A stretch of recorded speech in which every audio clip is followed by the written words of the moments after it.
Gerardo.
Up, everybody? Welcome to Miami Fan Talk Network.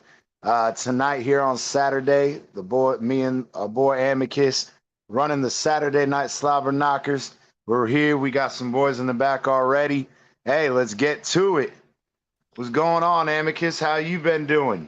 What's going on, CT, my guy? Let's fire it up.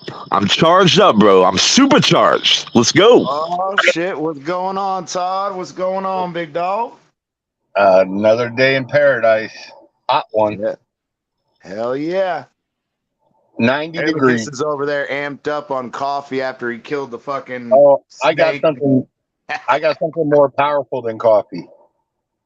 I don't know if you all have heard of sugarcane juice. No. I've heard of it, but nah. Yeah, I got a big cup of it, and it's made with actual sugarcane. Man, yeah. There you go. It's called diabetes, baby, right there. Oh, I got that beat, Todd. I got 7 cups of coffee, 1 kratom, and I just killed a copperhead snake. The juices are fucking flowing, bro. We got to take advantage of hyped up Amicus. He's hyped up normally, but he's even more hyped up now. What's going on, you guys in the chat? Thanks for coming by. Hey, like, sub if you haven't. Hey, we're down. Come on, hop on up and let's fucking talk. Oh, shit. Look at Green Rat. He said, get that trash off the screen. What's he talking about? The dolphin logo? I thought he was the dolphin thing. He's talking about you with the Buffalo Bills on your icon there. No, he's talking about the dolphin in the background. Must be. It's got to be that dolphin pic. Nah. Oh, shit. Y'all are crazy. But, hey. Things have been heating up. Did you guys see last night an article came out about Aaron Rodgers that they're starting to think that he purposefully sabotaged the trade to the Jets? I didn't see that. That's interesting, bro. Oh, my God. I swear to God.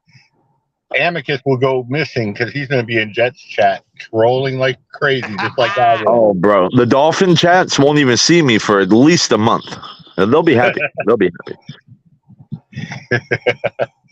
But that makes sense, Todd. CT, think about it. Think about it.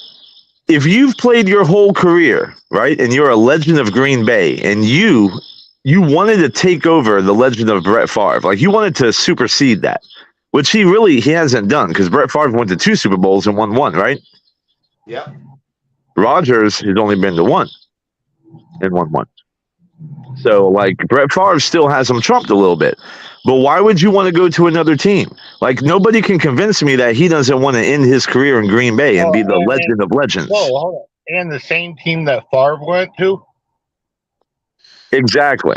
Yeah, I think he probably realized what they were going to do because, again, the reports are, and Kunta said it himself, is they asked him, they asked him at the end of the season, they said, look, we'll give you some time, but we need to know within the next, like 2 or 3 weeks, right? And he agreed, and Kunta said he agreed, but then he went on his little retreat, and the time or the deadline, I guess, of them, kind of him giving them their final answer had passed while he was at this retreat. And Kunta Kunz knew that he was going on this retreat when he was supposed to be talking to them. So Kunta Kunz said, you know what? Fuck you. We're going to trade your ass, and we're going to move on with Jordan Love. And when he realized that that's what they were trying to do, trying to ship him off to the fucking shitty-ass Jets, just like they did to Brett Favre. But I don't know, bro. It doesn't make sense because why would he come out on Pat McAfee and say he wants to play for the Jets, but then turn around and fucking sabotage it? Hold up. But here's the thing. When he was on Pat McAfee, all I could do was shake my head when he's talking about how bad Green Bay treated him. Oh, yeah. Dude, that's all I could do was shake my head. Yeah, and I think that's part of, again, with the whole thing is I think that's what he's referring to is he told Kunta Kunz he would give him an answer, but that he was going on this retreat and that he would give him his answer after this retreat. But the problem is Kunta Kunz and him had agreed on a time frame that he would answer him before he went on this fucking retreat. So, you know what I'm saying? What's up, Raphael? What's going on, big dog? Come hop on up, brother. The whole thing doesn't make sense to me. Oh, shit, I can't. They can't because I didn't put the fucking link down there. I'm an idiot. The whole thing doesn't make sense to me. You know what? I honestly almost can care less. If he doesn't go, I'll just be able to troll some Jet fans. That's all it is for me. Richie, man, you got to troll Richie. I mean, that's like epic. Because he was so fucking excited. The other news that came out this morning. What's that? Somebody's getting cut, most likely, by the draft. From what team? Minnesota's probably cutting Dalvin Cook. It came out. They're probably going to be cutting him close to the draft if they can't get what they want.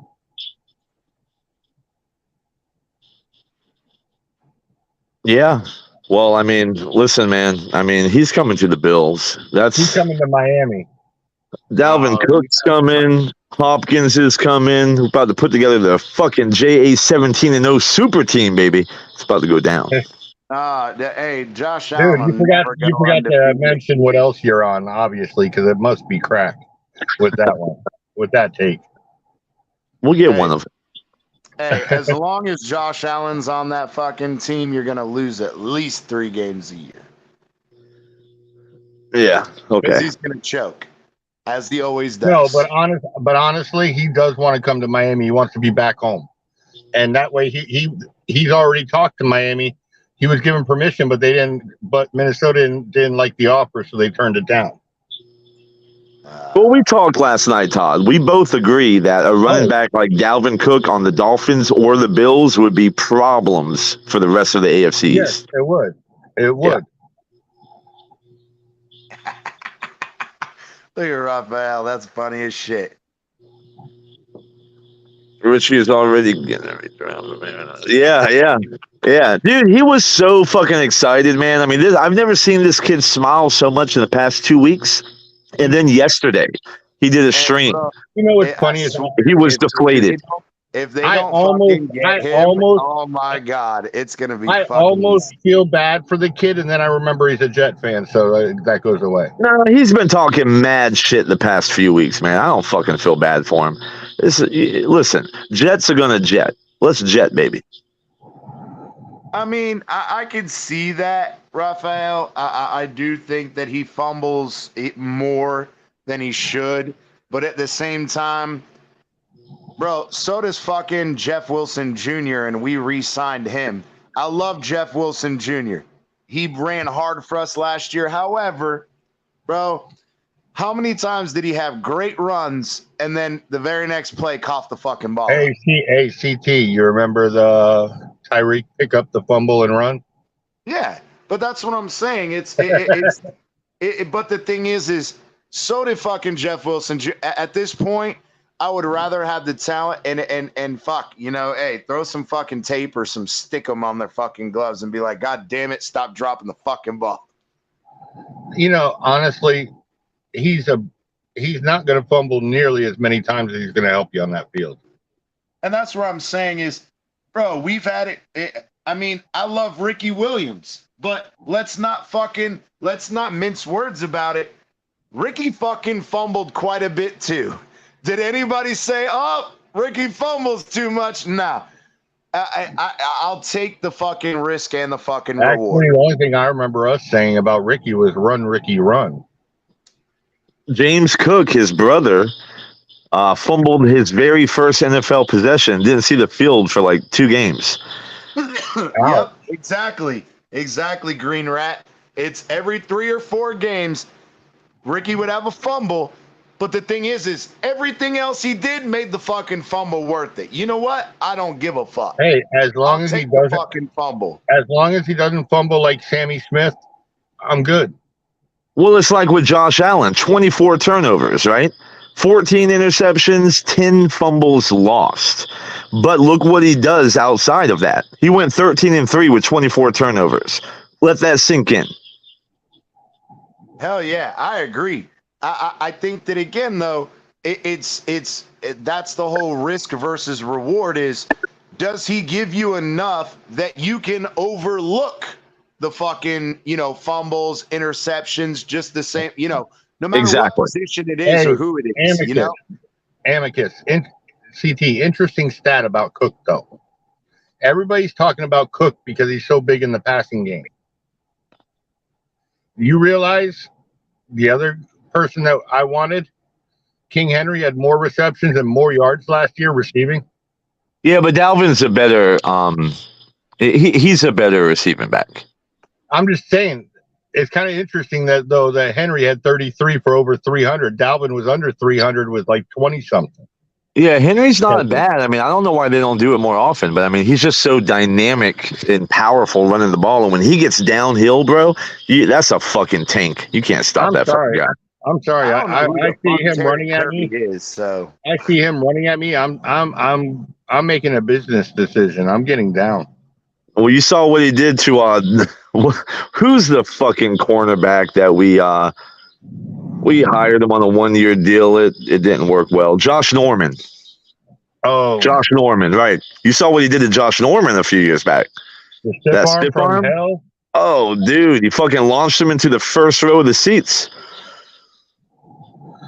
You remember, to all the wrestling fans out there, you remember the clothesline from hell.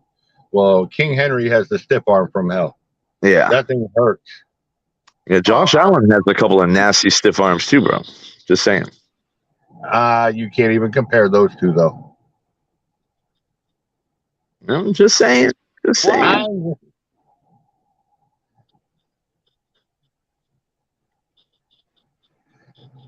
So, fellas, what do you think about everything going on today? Any interesting news out there? New news to listen to? Man, a lot of what I've been hearing is, again, I heard the Aaron Rodgers. I also found out that, oh God, what's his name? Hold on, my bad. I'm trying to fucking do these things, read these and talk at the same time, and I can't. Well, Todd, I have been hanging out with the family all day, so I haven't even checked the phone. I don't know what's going on today. Now, yesterday I know about Buda Baker, but I was asking CT. I don't care about Buffalo. No, I'm kidding. No, I mean just NFL in general. Buda Baker, that man is not worth what he thinks he's worth. He wants to be the top safety. He wants to be the top safety paid. Well, he's a 2-time All-Pro. Yeah, I got Raphael right now, CT. He's a 2-time All-Pro, Todd, and a 5-time Pro Bowler. So he's one of the best. And to answer Raphael's question, listen, man, Jim Kelly, 1983, 14th overall. He did dip out on us for a couple of years. He came 86, did his thing, legend of Buffalo, Hall of Famer, 4 straight Super Bowls, never to be duplicated again. The guy has my respect. But who's the better quarterback? Hands down, it's Josh Allen. There you go. And I want to say, I will say one thing, though. Hold on, Todd. Budda Baker did request a trade yesterday. We talked a lot last night on the show about the dysfunction in the Cardinals organization and why he wants to leave. Right. So, yeah, he absolutely, Raphael, he has requested a trade, and he wants the fuck out. Hey, I will say this, though. Jim Kelly. If you can, Raphael, hop on. I dropped the link. Come on, you guys. Green Rat, if you can. I know you say you were driving, but, hey, if you can, hop on, brothers. Hey, Jim Kelly's a hurricane, so you can't say too much shit about him. No. What I'm saying, though, is when you compare him, Josh Allen, no Super Bowl appearances. Jim Kelly, 4 in a row. That's kind of hard not to be still the toast of Buffalo. No. I get that. The resume is there, but you're talking about the totality of a career. Josh Allen's just going into his 6th year now. He's got at least 10 years left. And here's the thing, Todd. I don't think he has 10 years left. Not the way he plays, not the way Buffalo uses them right now. Well, okay, here we go again. Make no mistake, he is a pocket passer. Okay, listen. Lamar Jackson is a running quarterback first and a passing quarterback second. Josh Allen is not that. He is a passing quarterback first, a pocket presence first. I can't believe I'm getting into this argument because it's damn Buffalo Bills argument. It's too early. It's too early for this shit. I'm just saying Josh Allen is more talented. Josh Allen is more talented than Kelly. But Kelly was the better quarterback. He was the better decision maker. He's got the better resume as of now. But Josh Allen will win a Super Bowl, and that will put all of that to rest. Better decision maker. Well, look at his fucking team, Todd. He had Thurman Thomas. He had James Lofton, Andre Reed. I mean, my God, the list goes on and on. The defense. Cornelius Bennett, Darryl Talley, Bruce Smith, all-time sacks leader at 200. Come on. It's not comparable. It was a better team in the 90s. But Josh Allen is the more talented quarterback. Absolutely.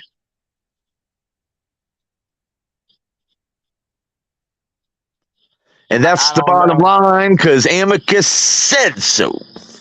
Well, hey, Raphael says Jim Kelly had a more complete team than what Josh Allen has currently, which I agree with that. Absolutely. I do agree with that, and that's true. But you also, we got to fucking take into account what's going on, Green Rat. Let's go, brother. But I think at the same time, though, you can't, I hate when we try to compare different fucking teams in different eras and different players because it's not fair. Those comparisons are not fair. I mean, it's called the eye test, CT, and it is fair. You can look at both of them, and you can tell who the better, more talented quarterback is. And there's no question it's Josh Allen. And I get the physical traits. Yes, he's a overall better athlete than Jim Kelly. But does that make him a better quarterback? I don't know because again, Jim Kelly played within the rules of the game in his era. And Josh Allen is playing within the rules within his era. Amicus, let me give you the perfect example. In my mind, the best pure passer up until probably Mahomes, Dan Marino was the best arm talent I've ever seen. I agree. The better quarterback, Joe Montana, picked us apart. Not even close to the arm talent Marino had. Exactly. But those are the intangibles that Joe Montana had. He was very cool under pressure. He was, I mean, that's what makes you the better quarterback. The better distributor of the ball. Yeah. Now, okay. Well, Jim Kelly lost 4 straight Super Bowls, so we can't go down that narrative.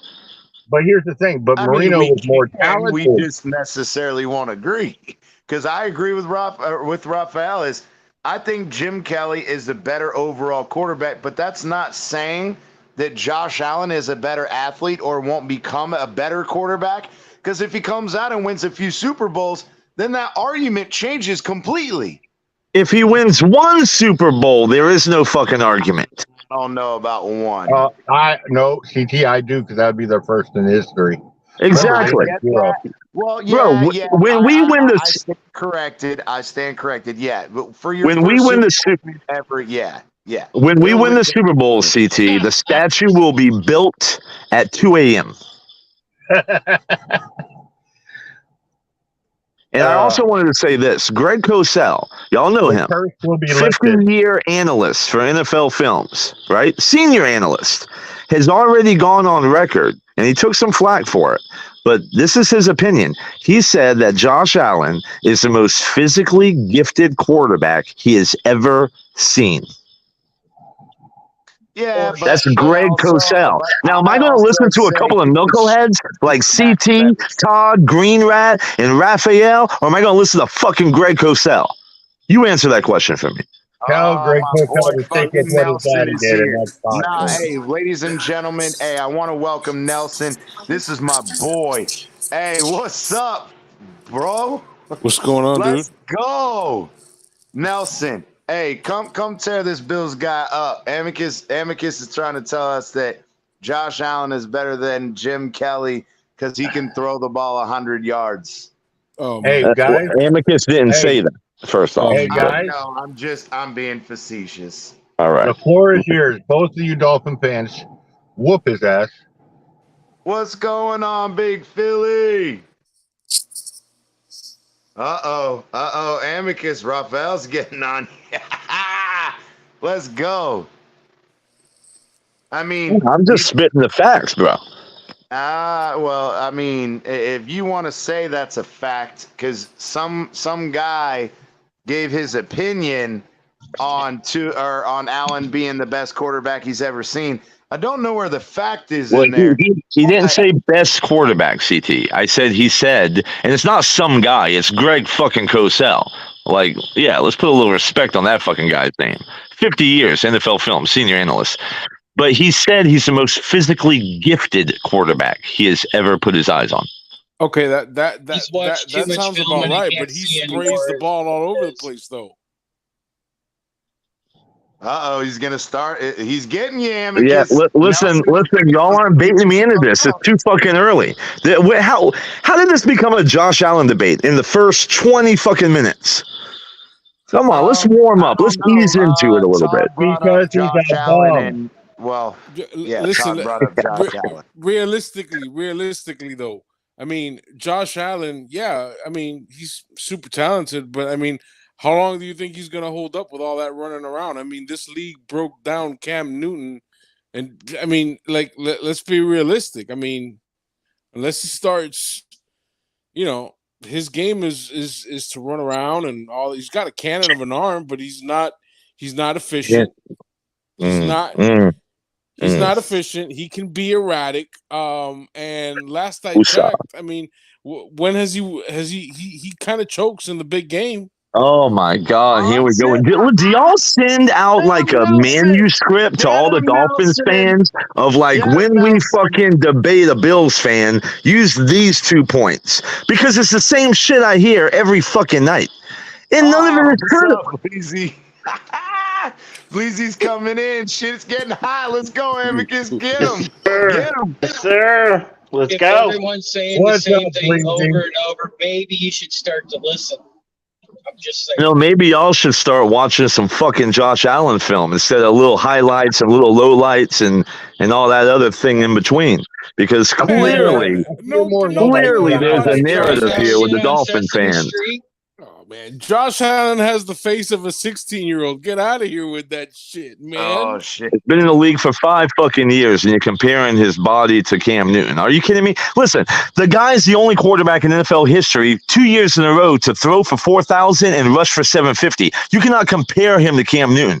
It's not even close. He is a pocket passer first, and you're saying all he does is run around. That's a false narrative. I'm saying that all that running around is going to get him out of the league. They're going to break his ass down. Bro, he hasn't missed but 2 games, and it was his fucking rookie year.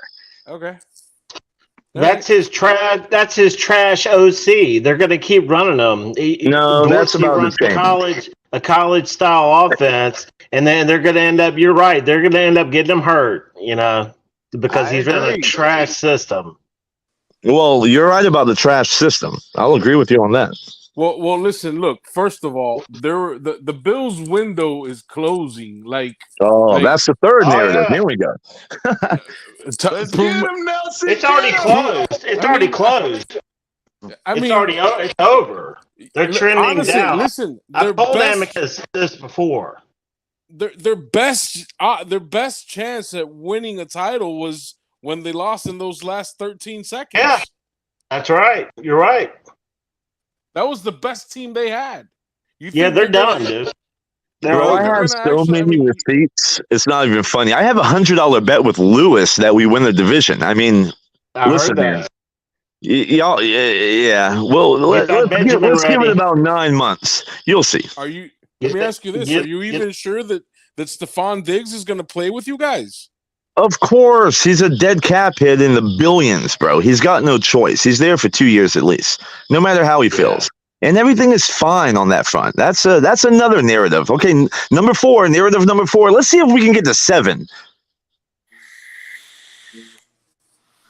Well, that's all you have, those Diggs, right? Do you have anything else? That's the thing, man. And then Bleezy just said it. Like it's a shitty system. Dorsey. They count on Josh Allen exactly, Bleezy. It's Josh Allen has got to do it all for that offense, honestly. But listen, he is a super fucking talented guy. I mean, no doubt about it. It takes a damn. It takes a lot more talent to be. Raphael's coming out with the fucking jokes, boy. Well, he can get his ass up here on the panel too and get the same smoke everybody else is getting. Come on, let's go. Raphael, let's go. Well, there's a false narrative that Buffalo might win a Super Bowl. I mean, well, hey, it might be a false narrative if we still have McDermott and Dorsey after this year, and if we only have Diggs. I mean, bro, y'all just said it. Josh Allen literally does not have any personnel around him except Diggs. He's the only fucking one, and he gets doubled. What are you gonna do? I mean, bro, we're fucked if they don't start building this team better and get some coaching. And that's what I said the other night when we had this argument was too much on the shoulders. I agree.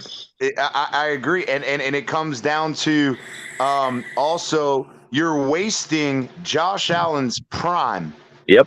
By not giving him the weapons. Yep. And you guys have the issue with the offensive line. It's like, bro, it's the same argument we have with Tua. We can argue about that on Monday. We're doing that on Monday when Bleezy and I rock the show. And Amicus is going to be our first guest. So, again, we're going to go through this in detail. But you cannot, just like with Tua, you can't fucking waste talent. And it's infuriating. I'm on record to saying that if Josh Allen was on the Dolphins, because I believe the Dolphins have a better roster than the Bills. If Josh Allen was your quarterback, you would go 16-1 this year. And that's a fact. There's another false narrative thing. Got another one. Dude, listen, honestly, look, I just honestly, do you realistically think the Bills this coming season are going to be as good as they were in the last couple of years? Better, Real quick, my bad, Amicus, real quick. Raphael, all you got to do, I dropped that link, right? Click the link. It'll open up a website.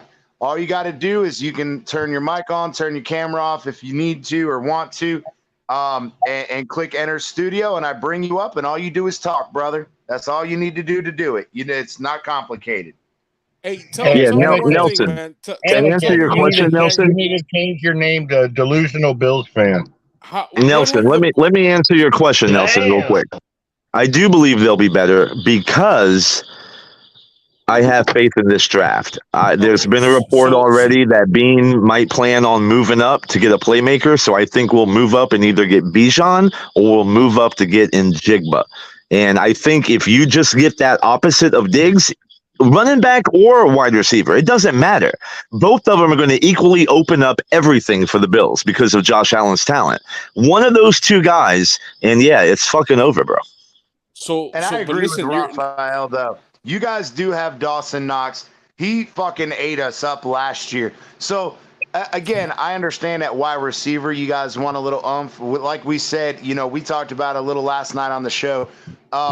You guys have, you want another guy, a number 2 to go along with.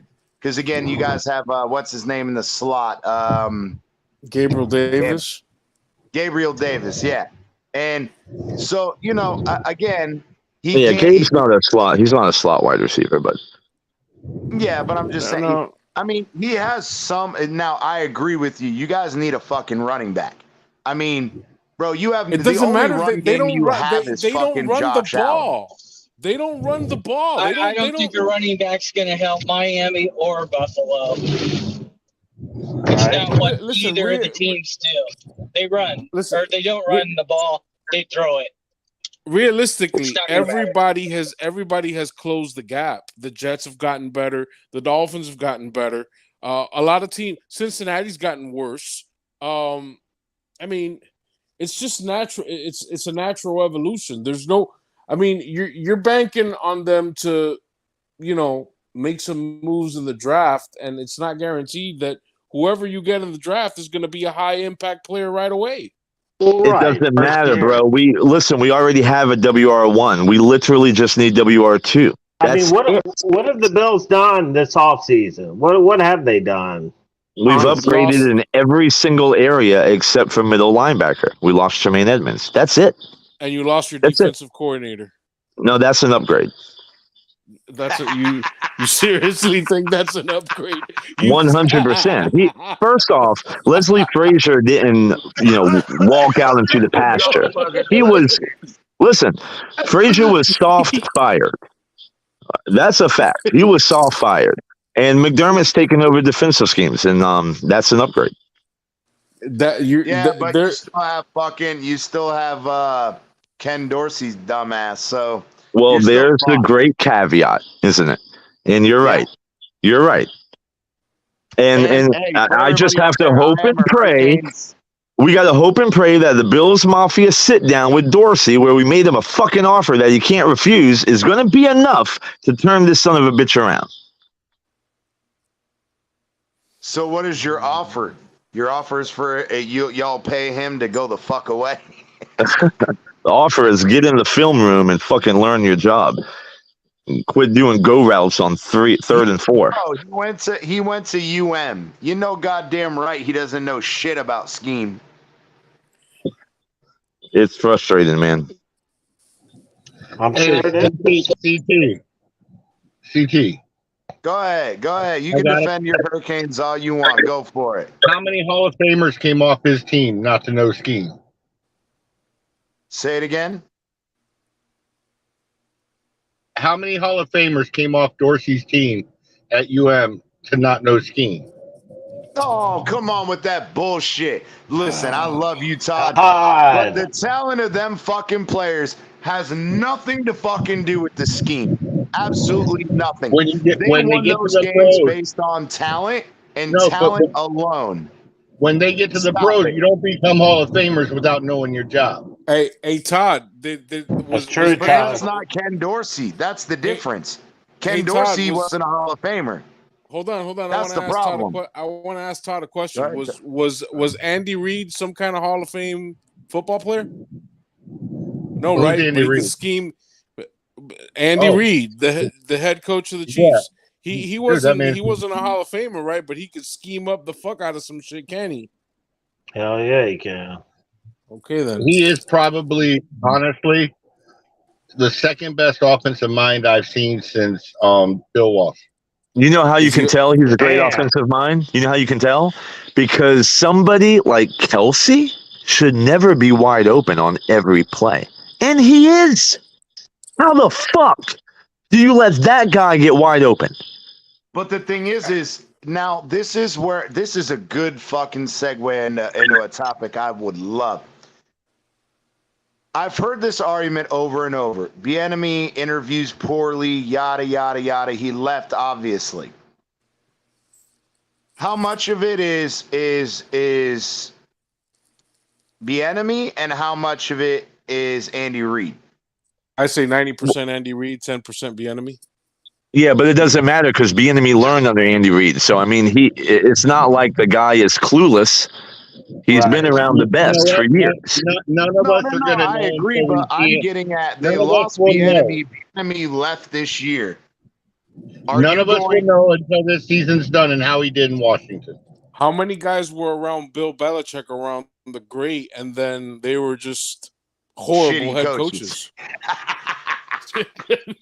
There you go. Facts. Yeah, but there's intangibles with that. What's your personnel? Like, you're not going to be able to tell much with Washington because they don't have a good fucking team. Not in my opinion.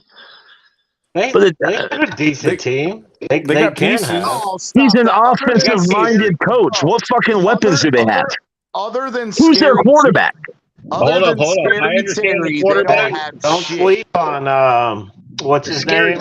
I'll take Scary Terry any day of the week. I would too, but Scary Terry's the only thing they have on offense. Now, you got to give them their credit. Washington's defense isn't bad. It's top 20, so it's not terrible, but their offense has nothing. No quarterback, no O-line, no running back.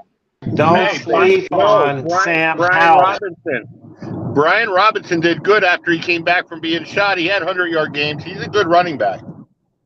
So again, if they don't have the offensive line to support the run game, it doesn't fucking matter.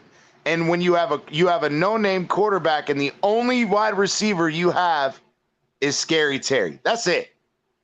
So to me, a good head coach is a guy that gets the most out of his players and not like a fucking Adam Gase trying to turn Mike Gesicki into a blocker or, shit like that. You scheme your offense to the strength of your players.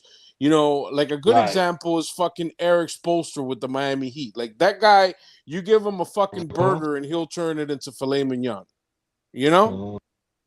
That's to me that's a good coach.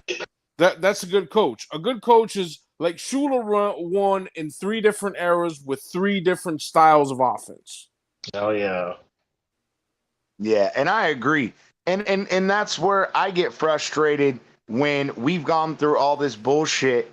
Adam Gase in his first year, which brings me to another topic, is how does Mike McDaniel avoid the same pitfall as Adam Gase?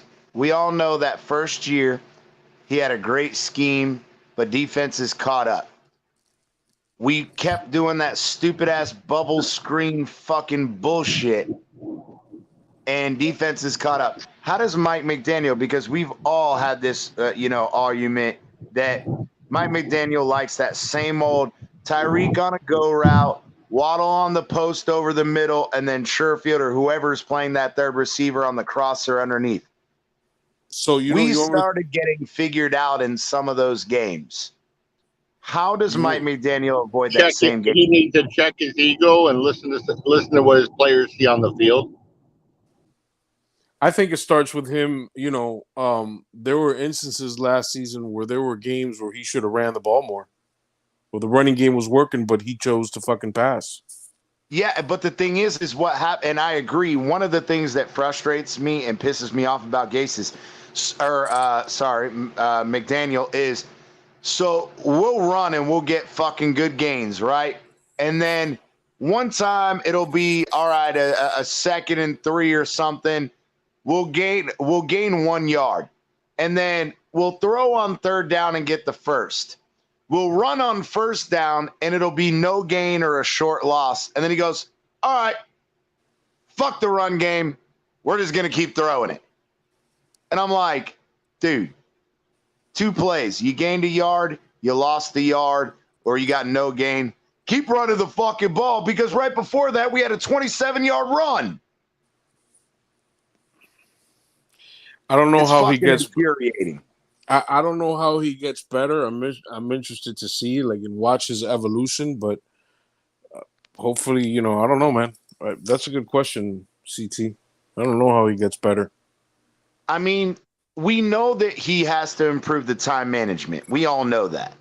But I think that, again, on top of the time management, we also have to fucking worry about his stubbornness with the run, but also his tendency, and we've talked about this as well, is in his play selection, we don't get many underneath routes. There aren't a lot of checkdowns. There have been so many fucking games this year where Tyreek's on a go, third receiver's on a crosser, Waddle's on a fucking post, and there's nothing underneath. Nothing.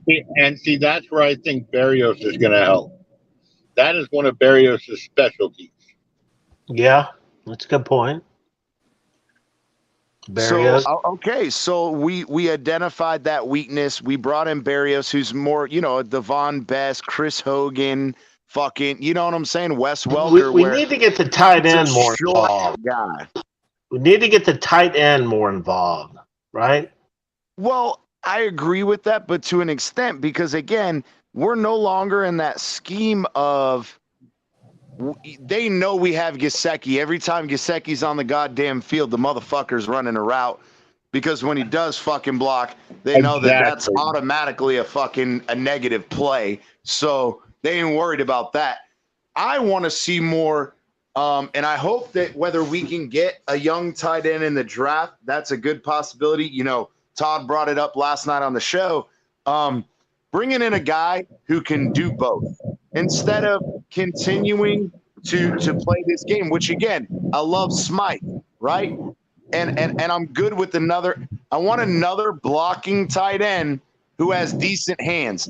I don't need him to be Gesicki, right? CT, did you see the video I sent you of him? Yeah. I watched it. Yeah. I saw the highlights. Yeah, and they're good. And that's the thing is, I want a good fucking blocker. Well, that's what somebody who can fucking catch the ball if needed.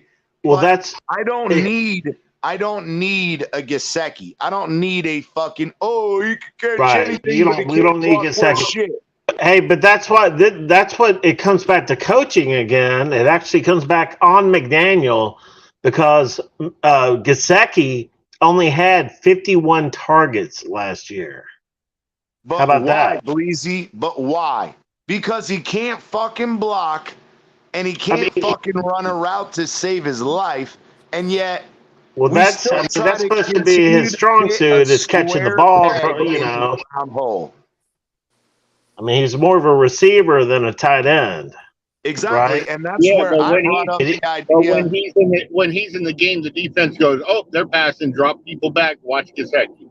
And the thing is even if they don't, and that's where again, and I think that's why Mike McDaniel and Frank Smith said we're not going to play him as much and give him as many reps, because the times that we do run the fucking ball and he's in there, the defense knows it's an automatic negative play because he can't block for shit.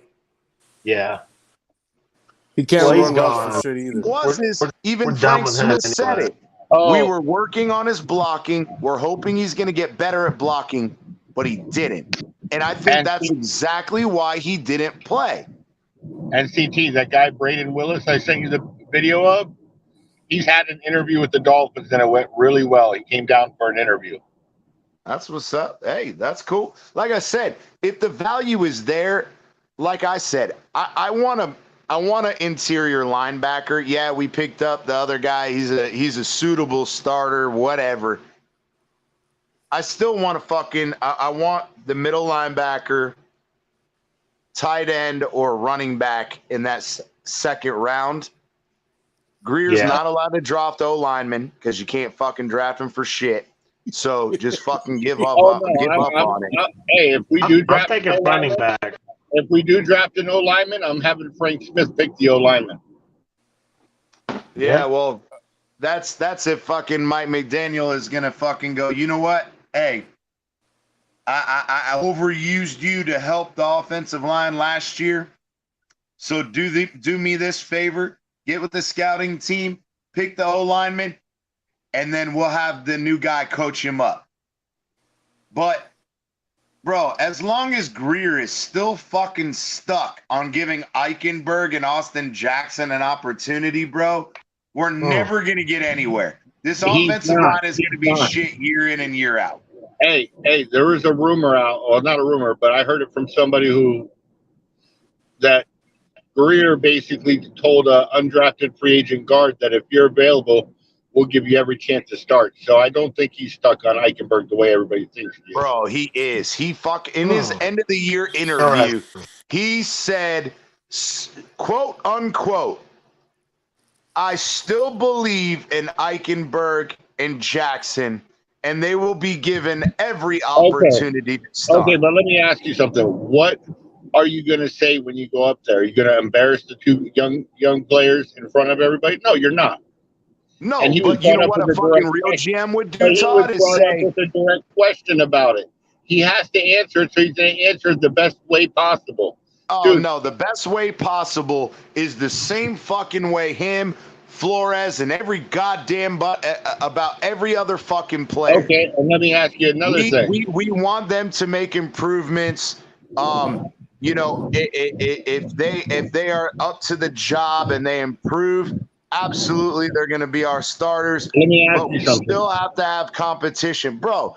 No, if he has confidence in them, why are neither of them going to get their 5th-year option? Or one? Again, Jack. I'm not saying that part. I'm not saying about the 5th-year option, because again, even though Tua's been playing out of his mind this year, you know, even with the fucking injuries, we still haven't picked up his 5th-year option either. So wait, whose? No, they picked it up. Yeah, we signed it. We signed his 5th-year option. Oh, they did? Okay. But again, listen, even then, we were still debating whether or not we should.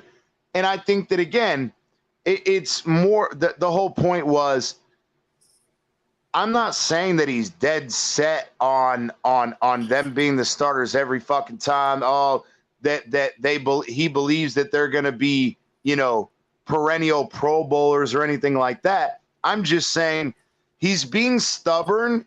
The fact that, again, Robert Jones was out playing Eichenberg, and this motherfucker came off the damn street. Guess what?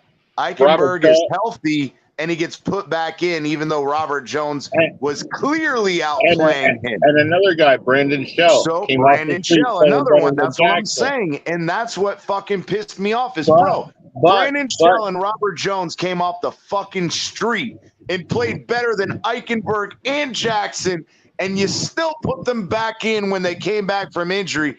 Jackson sucked donkey dick and got injured a second time, and Eichenberg, I don't even know what the fuck happened to him, and I don't really give a shit because he doesn't belong on the fucking team. He's a goddamn embarrassment to the Dolphins. And so is Austin Jackson. I'll say this, CT, though. I haven't seen – so Austin Jackson has had moments where he's played well. I have not seen Eichenberg, man, I can't say the same for Eichenberg. I agree, but the thing is with Austin Jackson, and you know, you and I have privately had this conversation so many times, is Austin Jackson plays well in spurts until he outthinks himself. And the reason why is you go back and watch the tape. He'll false step one way or the other. He'll either fucking step too far outside or step too far inside and give up the angle. What is your word? What was your word for it, Wait, real quick, Todd. But as soon as he gets beat in his mind, he panics. And what does he do? Yeah. He holds. It's the same shit year in and year out. But let me tell you something. Panics, and then he holds. If Miami drafts an offensive lineman early, they will be the favorite to land the starting spot for the simple fact that those picks will belong to this coaching staff and this regime. Jackson and Eichenberg were from the previous. And I agree, but to what extent do you say that we still have the same scouting staff? So is that not an issue? I'm telling you, Frank Smith. Is that not an issue? No, because remember when we drafted all those offensive linemen, it was crazy how they were doing it because we'd have a guy who's supposed to rely on his speed.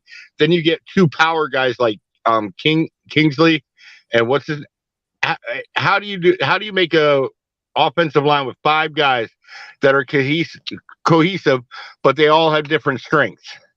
How are you going to run a system with that? Frank Smith is going to, and McDaniel and Butch Berry, who worked underneath McDaniel in San Fran know the system, know the style of player they want, and that's what they're showing them. And I agree with that. I'm not arguing that, but what I am arguing is the scouting department, the fact that these same guys making recommendations to the team, they're the same dudes. And again, now, if they're saying, you know what, I don't give a fuck what you think about the scouts, I'm going to pick my own fucking guy, go fuck yourself, then that's great. That's fine. Because at least then we know who to hold accountable. Because, Todd, you know, I love you. I'm so sick of this bullshit. Bro, we've been dealing with this O-line issue for 20 fucking years. We got the unicorn line for 1 year, but they only played 7 games out of 16 together. So we got 7 games of a good O-line in the last 20 fucking years. That's unacceptable, bro. It's absolutely fucking unacceptable. And the sad thing is that Connor Williams is going to become too expensive for us to hold on to him. They're not going to be. They're not going to afford Connor Williams. That's why, you know what I would do? They're gonna keep Connor Williams at center, because getting a center is cheaper than paying an offensive guard these days. Yep, agreed. And you also put in the thing is the center's always been undervalued. But even when we had Mike Pouncey before his original hip issue was fucking on fire. As soon as he had that first hip issue, bro, it was downhill. And he fucking sucked. Just trash. Yeah. As soon as he got that first hip injury, bro, it was done. It was over. It was done. And we haven't had one since. Bro, look at Jake Long. We had a fucking great fucking tackle. Jake Long played well. Oh, wait. As soon as he injured his back the first time, boom. Done. Over.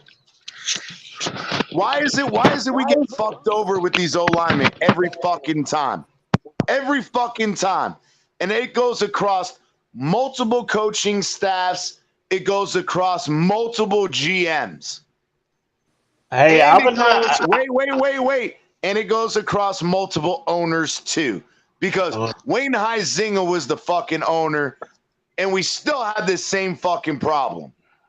So I don't want to hear no bullshit about Stephen Ross, no bullshit about Greer.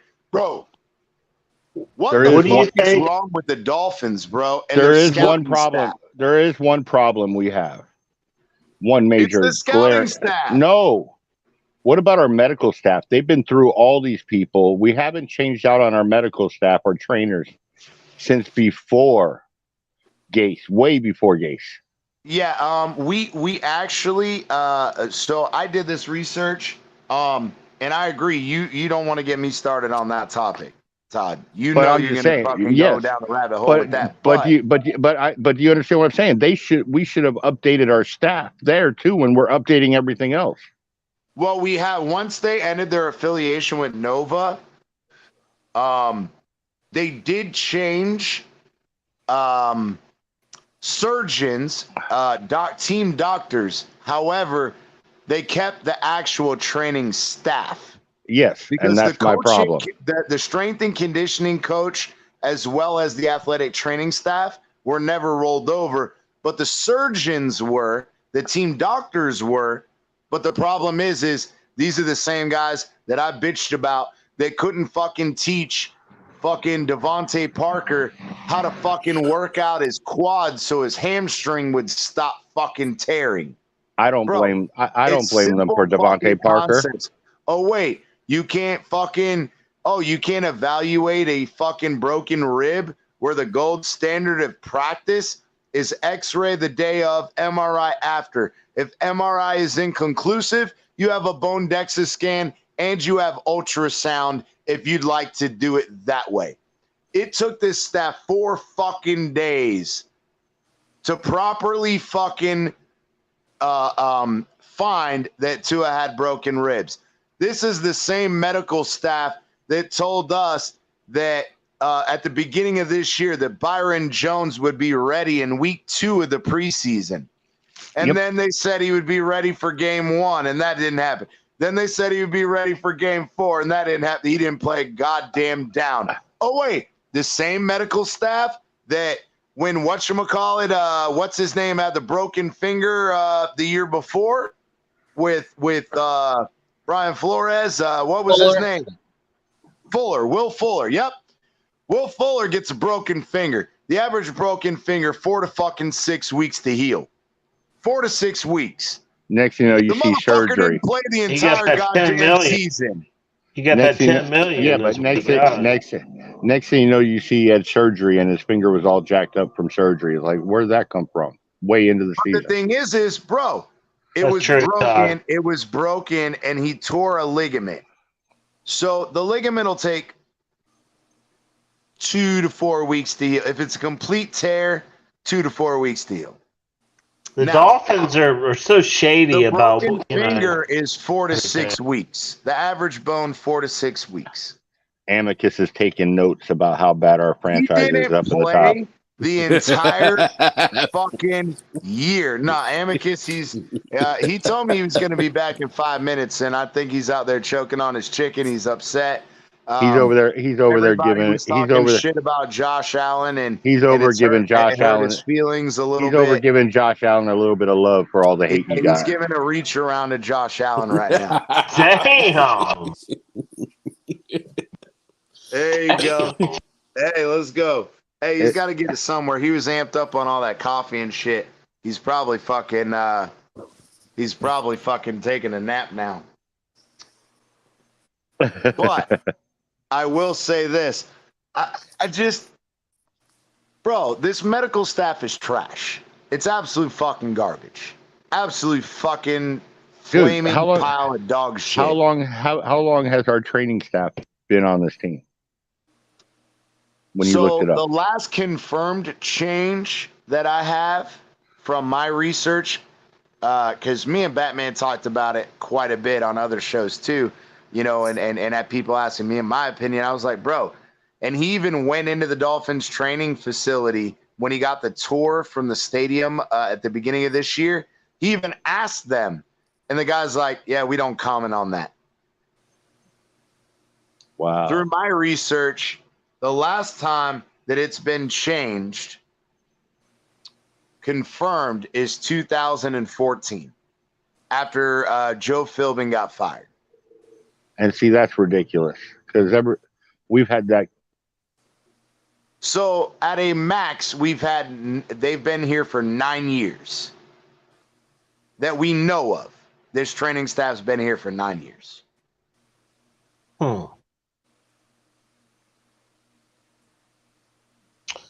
And it kind of, well, but even then they had their problems, though. Even before, when Joe Philbin was the coach, we were still having injury issues. And that was with the different training staff, too. So is it just any fucking training staff the Dolphins hire is fucking incompetent? Dude, was there an Indian burial ground underneath our stadium? Because yeah, there is. Yeah, there is. Been proven, yes. Tequesta Indians. They need to find a way to make right by them. I'm getting sick of this shit. Nah, that ain't got nothing to do with it, man. Yeah, that ain't gonna happen, brother. You can't go back and smoke the peace pipe of people that are dead. Nah, but Sorry, that's not the way that works. The Marlins won there. It's not. It ain't got nothing to do with that, man. No, Don Shula did a deal back in the 70s, is what it was, and ever since we've been fucked. Don Shula went to the shaman at the Seminole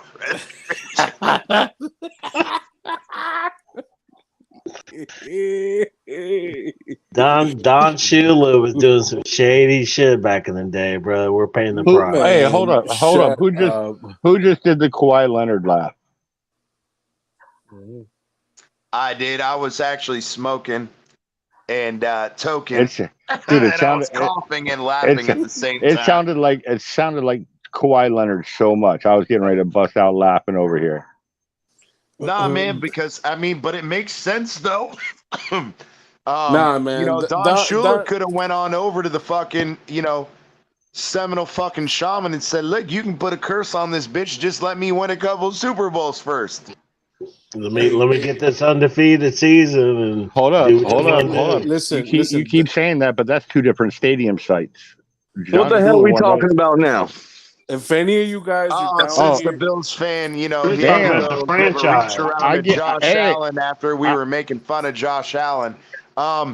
We're talking about the burial site I will give Dolphin Josh Allen. Stadium. I'll either give Josh Allen some credit or say you didn't do a good enough job on the reach around if it took this long. Oh shit! I had to step away for a few minutes. The wifey, and how that goes. Shit, Amicus, you know. Don Shula was a Catholic man, bro. If any of you guys are down here and want to go to Don Shula's gravesite, I'll take you. He's in the same cemetery as my grandmother. That man, I doubt that guy was no nonsense. Straight up, dude, he was mean. You know we're just fucking around, Nelson. Like we don't really believe that he was doing some shit. Nelson, but bro, come on, to have the undefeated season, win 2 Super Bowl, bro. The fucking dude, the dude had to have been doing something. He might have been giving whoever Paul Tagliabue a reach around to get that. Damn, y'all talking shit about Shula? Oh, bro, no. Yeah, well, yes and no. We were joking. We were saying that because Todd brought up. So Hard Rock Stadium is built on a Indian fucking burial site, right? But then we made the argument the Marlins won there, so it can't be that it's all cursed. But then we were joking. I was like, he went to the Seminole Reservation and he fucking talked to the Seminole shaman.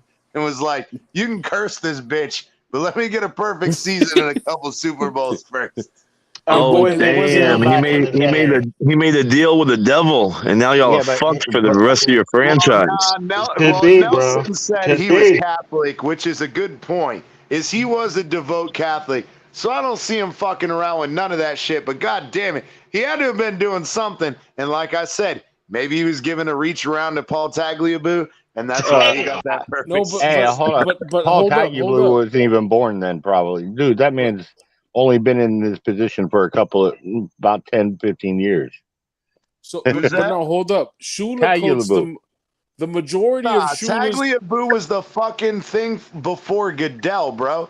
He was the commissioner of the NFL for it was Pete Rozelle before him. It was Pete Rozelle before him. Okay, yeah.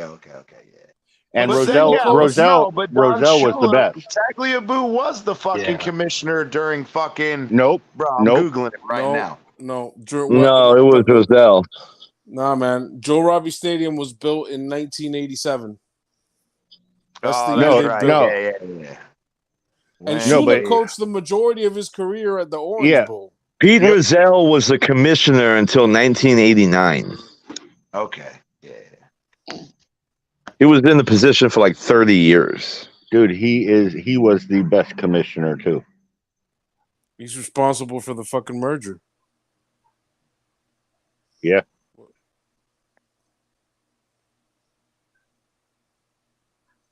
All these other guys that have been in since are all about what they can put in their pocket. Just like I'll always say Stern was the best commissioner of the NBA. David Stern. I agree with that. This Adam Silver guy with his fucking play-in tournament. Dude, at least the Heat made it. I'm happy they made it into the playoffs. Even though they'll probably get swept out by Milwaukee. Yeah, they're going to get solid. Oh, yeah. You know that's happening. Hey, my bad. Hey, Raphael, that's funny as fuck. He said, I'm going to burn one with my Indian friends. No rain dance, but a Dolphins dance. Yeah, you got to reverse the curse, Raphael. Hey, at least we're cursed after getting 2 Super Bowls. Where's Buffalo been cursed? Yeah, I don't know what our curse would be. Yo, if I was Stephen Ross, I would build the Bills a stadium with a roof on it. I was gonna say it might be Jimmy Hoffa, but that's the Giants' problem. That's why. but it didn't affect them because they beat New England twice for us. Yeah, I know, but they didn't do it in New York. And the Bills won. That's the problem. That's the whole thing. Oh, They didn't do it in New York. Our curse. New York, Jimmy Hoffa's fucking soul would have fucking made sure they lost. The Bills' curse was winning 2 AFL championships before the Super Bowl era began. Oh, they got their championships out of the way when it doesn't fucking matter. They made a deal back in the day. They made a deal. Oh shit, that's funny. Yeah, we didn't win one with. They went 4-out. Jim Kelly. So hold up, these NFL They're teams cursed. are making The Bills are cursed. blood like Illuminati sacrifices here. Yeah. Hey, I'll get the baby goat, and we'll get Big John to do his Santa Maria shit to outdo this Indian curse. Santa Maria, you mean Sangaria? Or Santeria? No. You mean Santeria? I don't know if you. No, Santeria is a fucking thing. You could say the Bills are cursed because they choke more than any other team. I haven't heard anything from Big John. Anybody hear from him? How he's doing? Yeah, well, I'm not gonna say it. I'll tell you privately, but yeah, he's good. The last time I talked to him was about a month ago. Okay. So he's doing good. I think he just, again, he doesn't want to be involved in all this fucking stupid ass bullshit nonsense in his goddamn community. He got a daughter. He's got his family. He ain't worried about that bullshit. Super Bowl. Anyway, yeah. But nah, Music man, City Miracle, and now 13 seconds. Dude, nah, you're gonna laugh about this Amicus, right? So this Don't shit's forget the documented. Norwood. It's on fucking stream, Amicus.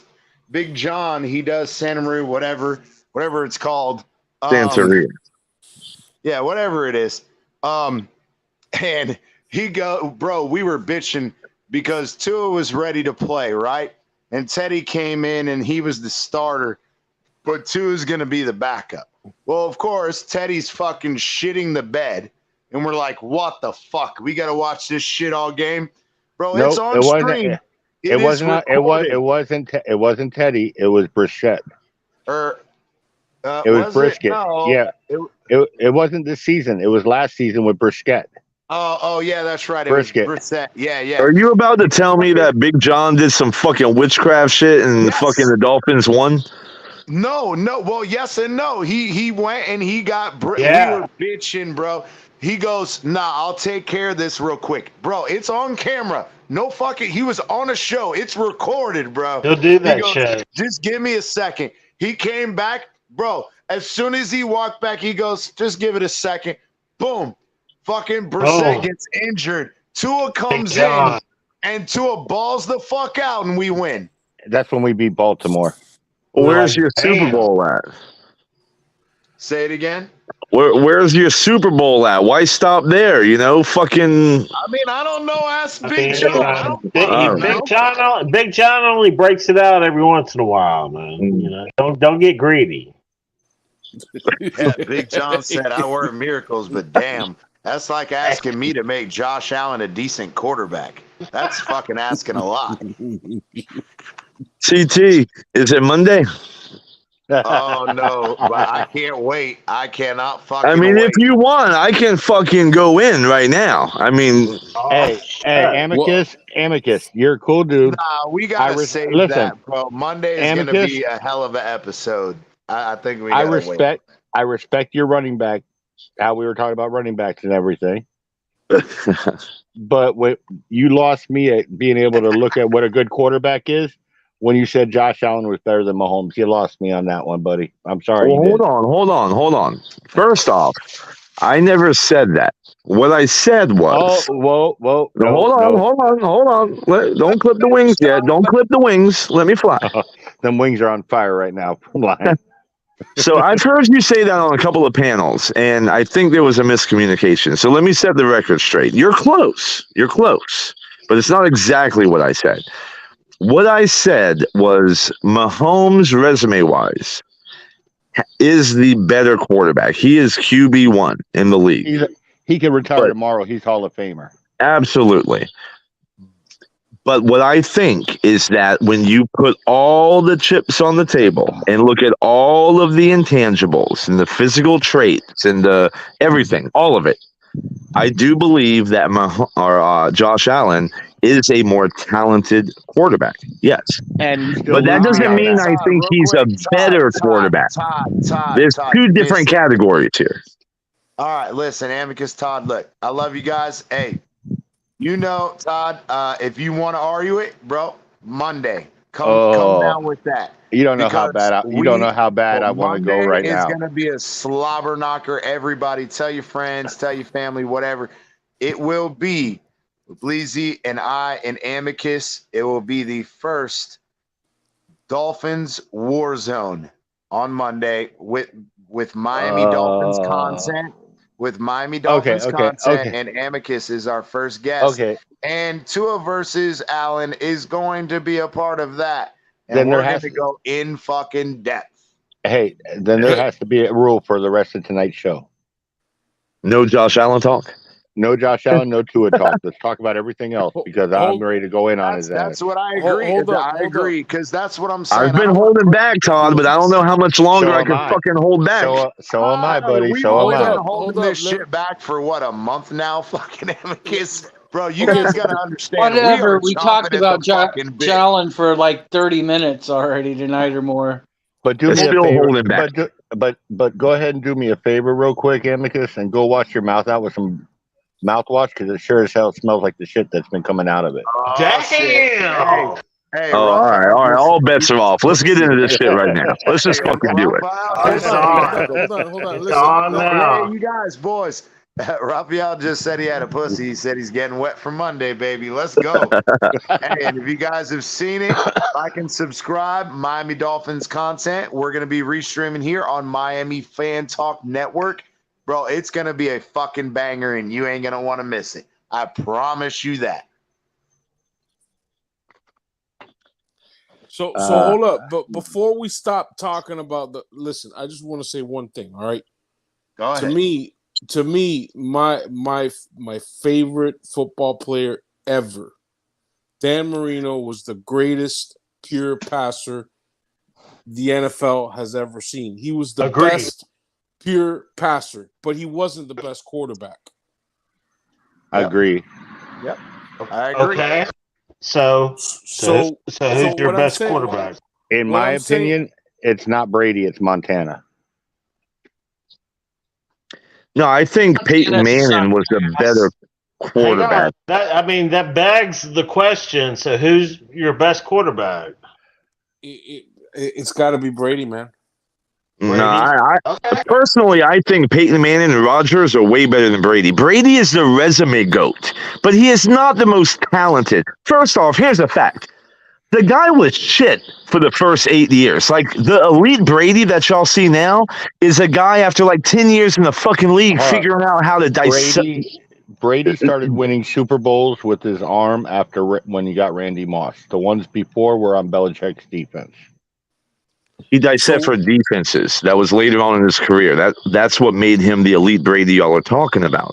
But he was not that guy at the beginning. He did not have the physically gifted, talented traits that some of these other quarterbacks have.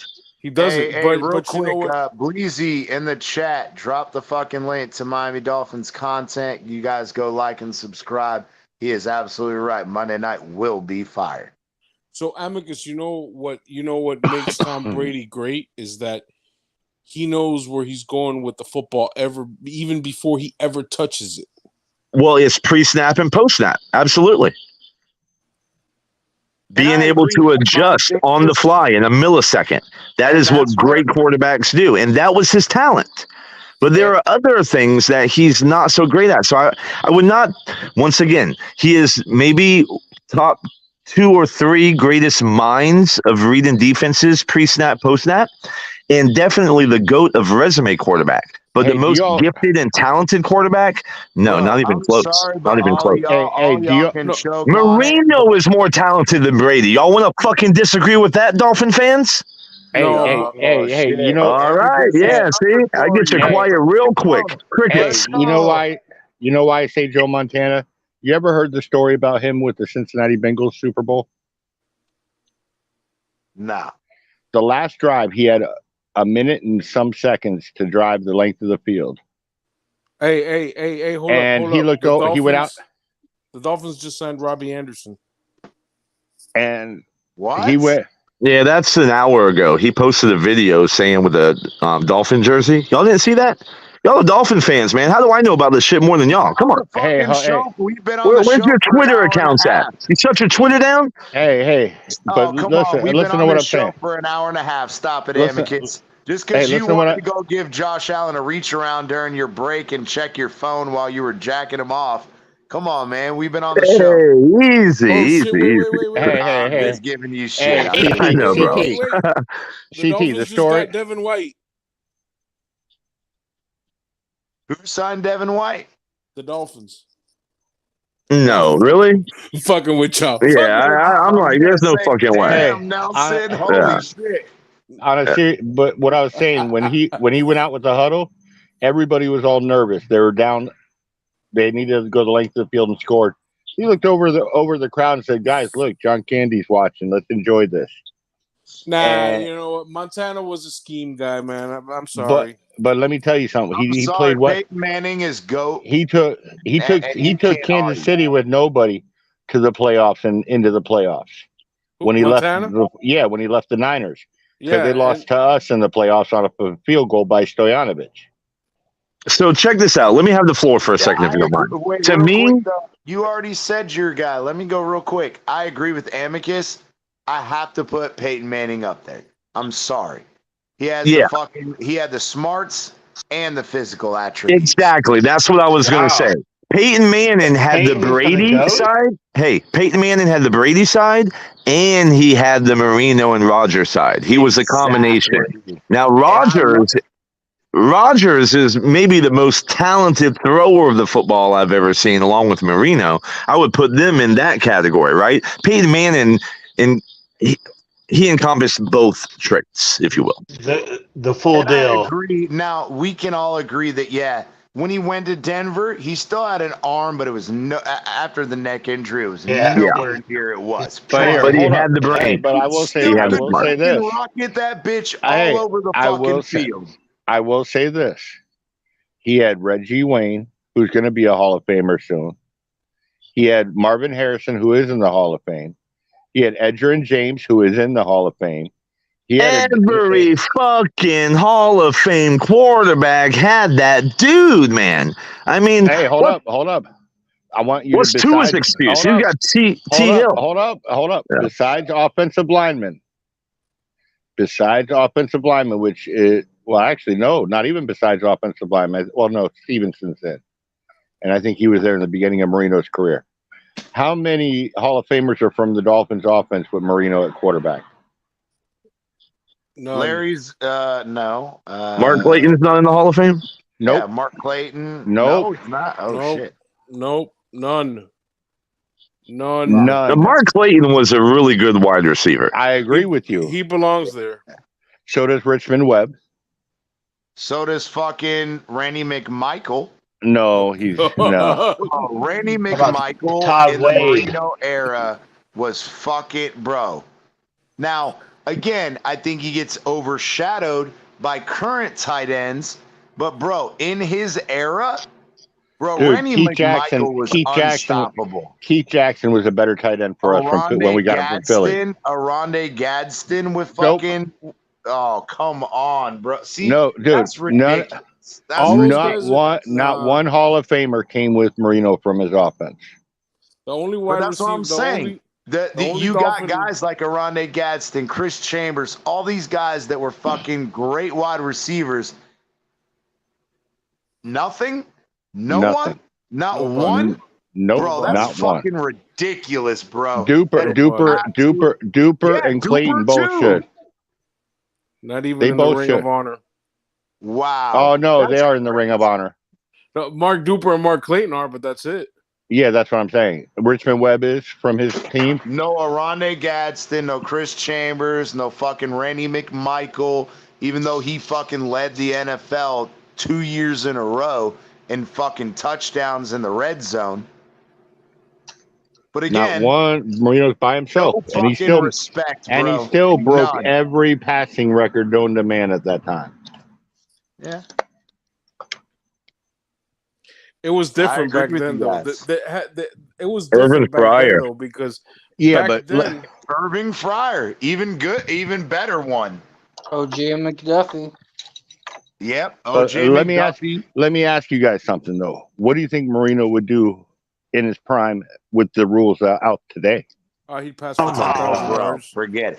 And that's where again I made the point earlier. This is where you got to play within the rules, and that's where I have a hard time. It's the same thing with basketball and everything else, right?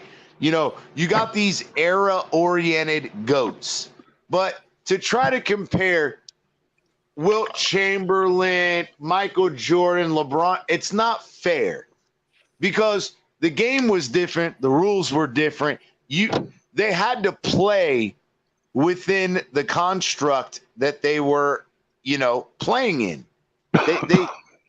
You can't compare it. In basketball, you put a ball in a fucking hoop. You do not listen. Era does not matter when it comes to a game like basketball. Yeah, but no, NFL might be a little different. Stop it. Bullshit. It doesn't. A jump shot is a jump shot, man. You either make it or you don't. Okay, hold up. But you forget about the hand check. Either run to the end zone or you don't. Todd, Green Rat, go ahead, Green Rat. I'm gonna go after you and then Todd, because this is a topic I've been wanting to touch on for a while. Go ahead, Green Rat. Which part? NBA is just what it is. It's fucking soft now. They don't even follow the rules that are out there. The referees suck. I mean, there's nothing in basketball that's any good anymore. Wilt Chamberlain absolutely dominated back in the day. Just like you say, we can't agree on if we try to say who's the best player ever, well, we can't even agree on how we look at a person being the best player. Is it how many points he scores? Is it that he played defense? Is it, it just doesn't make any sense. So it's kind of a silly topic. So go ahead, Todd, and then I'm going to go. Y'all think LeBron cries now? One real quick point. I agree with what you're saying in that, but there is a metric.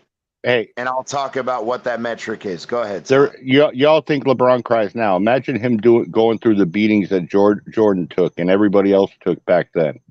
Yep. Players would get kicked out of the games for the fouls they did back then. Back then, it was just a hard foul down the lane. It has been soft. You used to be able to hand check. You could hit the damn hand as long as it was touching the. Now you can't even do that. Dude, Dennis Rodman would make LeBron James foul out by the third quarter. Exactly. And not only that, but here's my thing. So, I am going to do a show on it in depth, but I'm going to put it out here and now is the reason why you can't compare different eras is you say, Amicus, a jump shot's a jump shot's a jump shot. You're right. It is. The jump shot is. But the game is completely fucking different. The shooting aspect doesn't change, but what has is this. From my medical profession, you talk about athletes, whether it's football, basketball, baseball, doesn't matter. These motherfuckers were smoking on the sidelines. They're in between plays smoking a goddamn cigar on the fucking sideline. Doing lines of coke at halftime. They're drinking. But now you get into these athletes nowadays. With the advancement in medicine, strength and conditioning, everything. The human body and our understanding of how to improve physical traits, physical abilities is nowhere what it was in the 60s, 70s, 80s, even in the early 90s. We didn't start seeing a huge difference in training, surgical techniques, recovery from injury until the early 2000s. But imagine even the difference between early 2000s and ACL injury. you're out 12 to 16 months. Yeah, but it could be career ending. It sounds like you're making an argument for it's hard to tell because the athletes have, more of an advantage in this era. Yeah, Jordan is still the fucking GOAT, and there's nobody that thinks that LeBron is a better basketball player than Michael Jordan. Amicus, did you ever watch Larry Bird play? Did y'all ever watch Batman? Because he's a Lakers fan. I'm a huge Lakers fan, but Jordan's better. Did you all hear? Y'all remember Larry Bird? Cry James's vagina. That's a futile argument because LeBron isn't probably even top 10. Hey, do y'all hear? Y'all remember? Y'all remember Larry Bird? There are stupid people out there. The 3-point shot came into the league when Larry Bird was in the NBA. It wasn't there before. Everything was 2. When Larry came in, it became a 3-point. They very rarely shot it. Now it's like every trip down, you're seeing a 3. Yeah, I agree. But the thing is what the argument I was trying to make or what you said to respond to you, Amicus, is yes. That's what I'm getting at is we can argue merits on intangibles, physical talent, mental talent, whether it's football, baseball, across all spectrums, doesn't matter. You go and you look at the older guys that didn't have the advantage the younger guys have now. So now, say you have a LeBron, right? Yeah, well, what he did was impressive for the era he was in and the opportunities, medicine-wise, training-wise, whatever he had. And that's where it is. It's extremely difficult to compare. And I don't think wait, Todd, real quick, please. You cannot fairly compare apples to oranges. It's not fair. It's asinine to try to argue that because things were so fucking different, and whether it's medicine, the way people dealt with things, caps, salary caps, there's so many things that play into it that you can't fucking do it. You just can't. And people can't get that through their fucking heads. CT, I got a perfect way to describe it. First off, I think baseball is the one that's changed the least over time. The second one is, what did Michael Jordan say when they asked if he was the GOAT? He said, you can't have a GOAT. It's the greatest of your era. So in other words, LeBron would be the GOAT of this era. Jordan would be the GOAT of his era. Chamberlain of his, with Bill Russell of his. You can't have one because it's not fair because you never were able to play against those guys in their prime. Exactly. Can I respond to Todd really quick? I think the opposite. I think baseball is the one that has changed the most because you can't compare pitchers 70 years ago to these fucking athletes today that throw 103 miles per hour fastballs. You just can't do it. And that's what I'm getting at, Amicus, is, bro, if these older guys had access to the physiology, the fucking strength and conditioning fucking programs we have, bro, if somebody would go and smack the fucking cigar out of their goddamn mouth while they're smoking on the in the bench or in the dugout, bro. Yeah, but you can do that with baseball, but not basketball. It's different. It's hard to explain and quantify. Like I have it in my head, but it's hard to put into words. It's a different sport. Basketball. Listen, hold on real quick. If you're driving to the lane and you deal with like certain defenses and whatnot, yeah, that's where it gets like, the intangibles, right? But a jump shot is a jump shot. I don't give a fuck. Listen, a foul 25 years ago was a foul today when it comes to jump shots. Disagree with you because back in the day, when you're shooting a jump shot, you have somebody in your face. Today, there's no one in your face to even contest a shot anymore because they don't play fucking. There is. That's ridiculous. Yeah, Amicus. No way. Amicus. Back then, you could do what I said. You can hand check. Hit the hand 50 or wrist. years of watching basketball. Bro, I'm telling you. You can hit the hand and wrist during a jump shot 20 years ago. and they considered that the rules said hand and wrist are part of the ball. Hold up. Here's the thing. So if you hit the forearm or you bump the body or whatever, yeah, it was a foul. But if you smack their wrist, it was not a foul. Now it is. The only thing, you can't touch the fucking guy if he shoots a jump shot. If not, you can watch fucking games in the 80s and tell me how many times people were hitting hands and fouls not called. Listen, people were making wide open jump shots. It's no different. Hey, listen. Back then, you could. Hey, I got a Twitter thing, Amicus. And why don't you go back and look at some of the stuff I've posted on there? With Larry Bird, Magic Johnson, and Isaiah Thomas, Bill Laimbeer, and you tell me that they weren't touching each other back then. It was a way more physical game, I agree, but we're talking about just pure jump shooting, man. Like, y'all are acting it's a different beast from 30 years. It's not. I watch old games in the 80s all the time. They didn't shoot from outside a whole lot back in the day. Amicus, when they took a jumper, it's a fucking small part of the game. Nowadays, the game is all about driving to the rim, getting your fouls, getting your free throws, and shooting threes. That's what the game is. Well, yeah, Steph Curry, he changed the game. Steph Curry literally changed the game. And Amicus, let me ask you a question. Back in the day, they were able to take a jump shot, and you could land on the other player on his foot, and they wouldn't call a foul. Now, if the player jumps up for the shot, defensive player could be close enough to where when he lands on the defender's foot, it's a foul on the defender. It's an automatic 4-point play if he made the three. You remember the last game Jordan played, the championship game against the Utah Jazz? Remember that hand check he gave? Like, it's not just defense. Offensively, you could do it too as an advantage. Jordan did it and won the fucking championship on it. I agree, but now you can't do it either way. They've changed the rules so much to benefit. But all your arguments on the defensive side, like it was harder for people to make jump shots then. Like you're not looking at the other side of the coin. Jordan won a fucking championship hand checking. Who's the most dominant center today?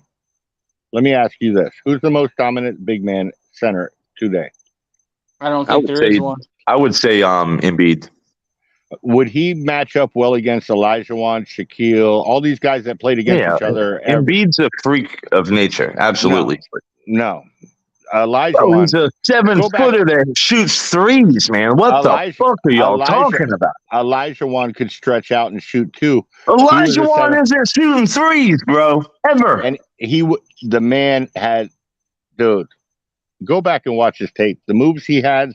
Bro, I'm 43 years old. That's my era. And dude, he was arguably one of the best centers to ever play the game. Yeah, he was a guy that catch low in the paint and did a little turnaround fucking fadeaway.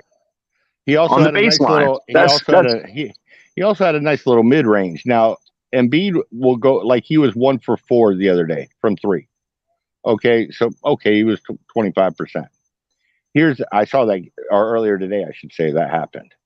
No, I mean that's one game, but yeah. But as far as a force, dude, you had big men. You had Patrick Ewing. You had every team had a good big man. It seemed like nowadays you can say Embiid, and where's his competition inside? The game has changed when it comes to centers, absolutely. But you asked me who the best big man today is, and I said, you have Jokic and Embiid. Honestly, he wouldn't compete with those centers. Even Shaq called him out saying he's too soft to play back then. Well, and he's not a power center to begin with.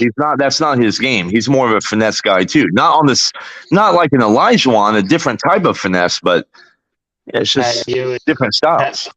Pat Ewing was a beast back in the day. Absolutely. I will say this: Mutombo. Every time we played New York in that fucking 3-game fucking first round. You remember when they had the first round? It was only 3 games. How many fucking times do we lose, bro? Dan Hardaway, Hardaway, Dan Marley, fucking Alonzo Mourning, bro. Patrick Ewing and fucking what's his name? Son of a bitch. I can't remember his name now. It's Patrick Ewing and that Sprewell. When Sprewell was fucking draining threes, bro. They fucking pissed me off so goddamn bad. Fucking New York can go fuck themselves. See, Raphael made a comment about Kevin Johnson dunking baseline on Elijah One. I remember that. You also remember John Starks dunking on half the fucking Bulls team? Mm-hmm. Yeah. Those are the good old days, man. The Bulls didn't have a great – they had Bill Cartwright. They never had the big man in the middle. They're the ones who started the triangle offense, though.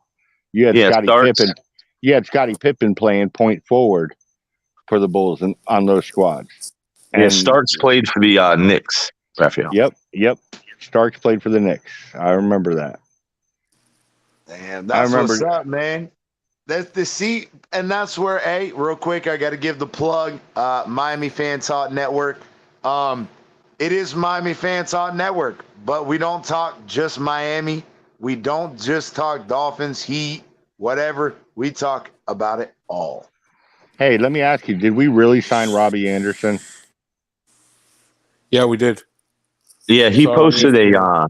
You know what that means in my mind. What's going on, Hoffel? What's going on? You know what that means? You know what that means? Cedric Wilson is on his way out. He's gone. They got a trade partner all lined up for him come draft day. I'm glad. Get rid of his fucking ass. Cedric Wilson's bitch ass needs to go. Baker's bitch ass needs to go.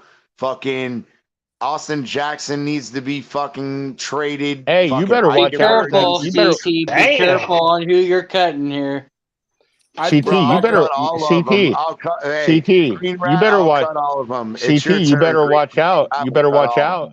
You better watch out. Your guy who runs Miami Fan Talk might be having words with you soon. He's the big. Hey, Big Philly knows. Don't bite the hand that feeds you, motherfucker. Oh, bro, I could do it on my own goddamn channel, motherfucker. I don't care. I love Big Philly, but I don't give a fuck about Baker. I don't give a fuck about Austin Jackson. I don't give a fuck about Eichenberg. I don't give a fuck about Gesicki. I don't give a fuck about none of them, bro. I don't give a fuck about Ogbo. I agree on all those. I like Baker. CT. I like Baker. Okay, you did okay. I like Baker. Atlanta Roberts can go fuck himself too. No. I'd bring him back just to fire him. What about Ogba? No, he can stay. Listen, I look. Ogba fell off the map. With Ogba if Ogba can stay healthy. The problem is, I rewatched some of the games from early in the season, and Ogba didn't play as bad as we all think he did. Yeah, but you know what? Hey, Ogba played well. He was getting pressure and stuff, just not getting the sacks. Ogba was playing with a back injury in the beginning of the season. Todd, real quick. My problem is we brought up Jake Long and his back issue. I brought up Mike Pouncey and his hip issue. When you are a defensive end, a lineman, I don't give a fuck what lineman you are. If you're a D lineman or O lineman, when you start having back problems, you need to start taking notice. Who was the strongest defensive lineman you've ever seen on our team? The Dolphins, of course, I'm talking about. Not Bill. Strongest all time? Yep. I would say Tim Bowens brought. Nope. Tim Bowens. No, Tim Bowens didn't. No, Tim Bowens didn't say him.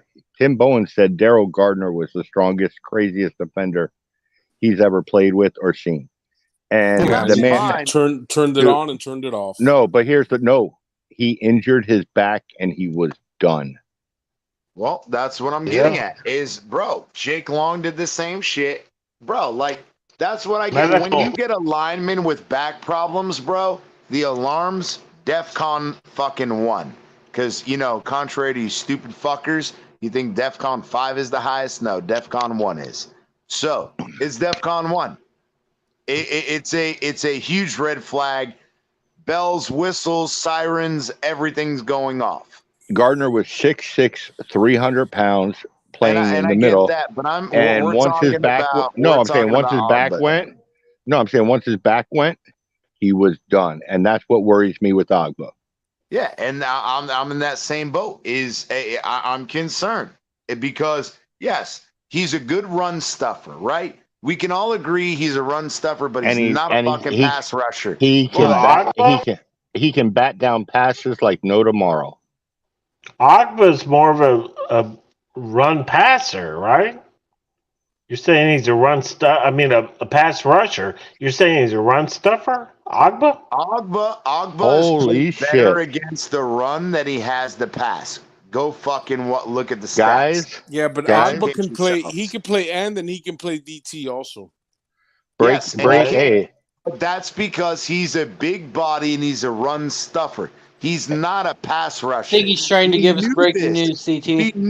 I'm only giving breaking news in the NBA. The Kings actually beat the Golden State in the first game with Darian Fox hitting 38 We don't care about that fake sport. And guess what, Todd? My fucking Lakers play tomorrow, baby. We're going to beat the Grizzlies. He's playing tomorrow, too, and we're going to whoop them Bucks' ass. Come on, bitches. Hey, honestly, I think y'all ain't beating the Bucks. I think your Lakers and my Heat are in trouble. Amicus, if you want to do a basketball show tomorrow, we could do it. We could do a little recap. The Lakers play tomorrow. The Heat play tomorrow. Let's do it. We can do it. I want to ask everybody a question. The Lakers are going to lose. So just like Amicus tonight when we started talking shit about his boy Josh Allen and he had to go give him a reach around to make him feel better. Listen, I told all y'all months ago when the Lakers were plus 4,000 to win the championship to fucking mortgage the house, and nobody listened. And hey, you missed out. Credit to the Kings. We'll see, brother. Credit to the Kings. It was their first playoff win in 17 years. Wow. Hey, hold up a second. That sounds like the last time Buffalo won a fucking playoff game. Bro, we beat your ass last year. What the fuck are you talking about? Buffalo's chances of winning a Super Bowl are like you got a seventh Buffalo round third string quarterback, and you're proud that you won by 2 fucking points against the fucking 7th round drafted. That game was a couple of bad decision reversals away from being a blowout. Shoulda, woulda, coulda. Everybody's got an excuse and an opinion, but they all stink like I know Miami could have blown Buffalo out, Amicus, for the intentional grounding we didn't get. And what would the reaction have been if you would have lost that playoff game to us? Would you have even been able to show your face up here? Hell no. No, I'll always show my face, man. I'm not like that other cat. I'm not going to name drop, but I'm not like that other fucking guy. I will name drop. When Buffalo lost, Mark disappeared. Disappeared. Yeah. He went into hiding. Oh, he did. He was Houdini, bro. He fucking disappeared like fucking Houdini, bro. Hey, that's not Amicus. Amicus don't play like that. No. Mm-mm. Would you guys? I love Amicus. Amicus ain't gonna hide, but Amicus sure as fuck. He knows that if he does try to hide, I'm gonna put him on the milk carton. Like back Amicus. In the day when they were missing kids. Amicus, do you have the book here? Do you have the book every Buffalo fan has? What book is that? The book of excuses, so you have them when you come on after you lose. Listen, I come into enemy territory and do panel 6 against 1, 9 against 1. It don't matter. I don't have any feelings, bro. Y'all know this by now. Respect. Hey, we do. We love and respect you, but I told you earlier, you better get Mikey in here. Oh, wait. No, Mikey thinks that Josh Allen is shit, too. Yeah, so, we got war coming too. Me and Mikey have war coming too. Hey, but Amicus, you got to find a different Bills guy to come on Monday to help you out. Because tell all of them to come over Monday night. Tell all of them to come over Monday night. It's all. As long as it's not Mark, because he's an idiot. No, Amicus. Mark ain't gonna be there. It's all be good. Honest. Yeah. I'll give you shit on these panels, bro, but in person, I'd buy you a soda. Hey, come on over. Same here, bro. Hey, wait. Can I please give a shout out real quick? Please come by Monday. Listen, Miami Dolphins content. We have nearly 1,000 subs, but we built it a little bit different, and so this is gonna be our first live show. So we are breaking ground. And if you're fucking anybody, Come on Monday. It's going to be a fucking banger. Well, Amicus might be a little late because he might be fucking somebody, Josh Allen. But that's besides the point. Hey, so do all y'all think Christian Wilkins is really worth $20 million a year? I do. Yes. I do. Yes. Pay that man. I would pay him. I would pay much? Him. Yep. I agree he's not worth that. I wouldn't give him that. I would, and here's why. I would rather cut Ogba and bring in a younger, less expensive guy. Ogba's contract is going to save us $8 million a year.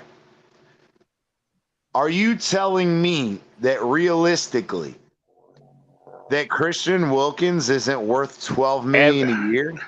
Listen, Todd, no, that's not worth because that doesn't make sense. It doesn't work that way. It doesn't work that way at all. It does work that way. No, it doesn't. Again, let me finish. We have Seiler, we have Wilkins. If we've got we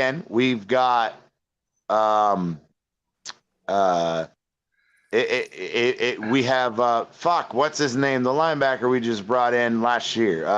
Chubb. We got Chubb. Bro. This defense is stacked. Every defensive lineman that has scored $20 million a year at Christian Wilkins' position has doubled him in sacks. Thank you. But again, I don't care about the sacks. But what I'm saying is they do the run and they do both. Christian Wilkins is a one-trick pony. I'm sick of this bullshit. No, because he doesn't get the sacks. Why? Because when Ogba get injured, the only fucking people they had to worry about was Bradley Chubb and fucking Jalen Phillips. And that's a lot to worry about for him not to be getting some cheapies. No, it's yes, not. It is. You got five offensive linemen, and you got a chip running back or a fucking a tight end chip blocking. Bro, you can fucking take care of the outside guys, no fucking problem. Christian Wilkins creating the issue in the middle is what holds this defense together. Because if Christian Wilkins isn't fucking disrupting shit inside and they're blocking outside, you ain't got shit. You know what, CT? I'll agree to disagree with you. Because that's not agree to disagree. No. That's backing the fuck down. That's backing the fuck down. Because other than Seiler and Wilkins inside, we have nothing. Bradley Chubb and Baker. I'm not saying that. Because they even tried Baker. They played Baker out of position. The only fucking thing Baker's good at is rushing the goddamn passer. I'm not saying even do that. I'm saying I want to Seiler's a cheaper option. That's that. So here's the real question. How much of a drop-off is there between Christian Wilkins to Zach Seiler, which would be a lot less expensive, and you can allocate that money elsewhere, and who knows what you can get for Christian Wilkins. You could get a defensive tackle that generates pressure. Funny. I agree, but I've already been over this real quick, Nelson. Bro, Seiler, he plays well in the snaps that he plays. However, Amicus, you know who I want.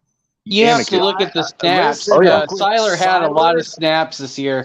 He wasn't replacing Wilkins this year. Seiler, whichever. He played 65% of the snaps this year. 65. Christian Wilkins played 91% of our defensive snaps. Now, if you're naive enough to think that Zach Seiler playing another third more snaps per game that he's playing now, and he's going to be as effective, you're fucking retarded. Now, let me ask you a question. It's not happening, Todd. No, listen, Amicus, what was his name that I brought up to you in the draft? When, last night or today? Yeah, from Michigan. Mozzie? Yep. If you can get him in the draft, I think that's your replacement for Christian Wilkins on a rookie contract. Yeah, but what round are you going to have to draft him in? You might have to move up a few spots in the second to get him. And we're not doing that because we don't have the capital. We don't have shit. Oh my God. Todd, stop it. You do have the capital. Franchise. Listen, you can franchise. No, we have Christian capital the next 3 years, but again, the window for us to win is the next 2. So you give up all your capital in the next 3 years, move up a few spots here. Oh, we only have 4 fucking picks this year. Oh, we're going to move up. We're going to try to get more guys. We're going to win now. And then you pick guys, Deion Jordan, Austin Jackson, all of these guys that don't do shit for you. And then you think you're magically going to win a Super Bowl on that. Stop it. Dude, this guy's nonsense. This guy's going to be nonsense. They're already talking about possibly moving up if certain people are there. And if you trade Wilkins, you are going to get more capital, is what I'm saying, to move up. I agree, but again, or move down to get more picks. Let Green Rat go, though. My bad, Green Rat. Go ahead, buddy. Hey, Todd.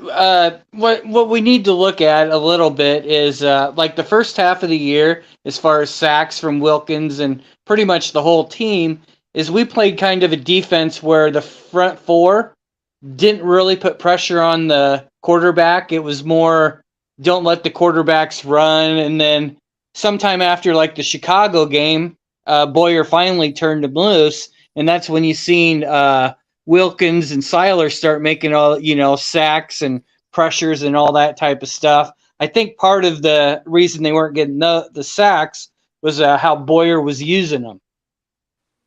Yeah, and that's, again.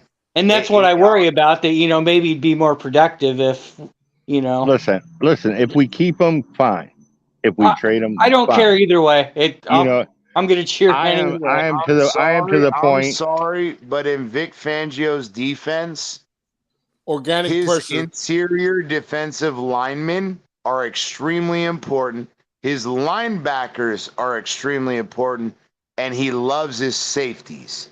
Now, we have great cornerbacks with Ramsey and X, right? But again, if you give up an integral part, a huge part of your defense, and Christian Wilkins, Seiler is a fucking phenomenal rotation player. He's not a fucking starter playing 91% of the snaps like Christian Wilkins. I'm sorry. But Fangio's defense, his scheme has always been built on the defensive tackle.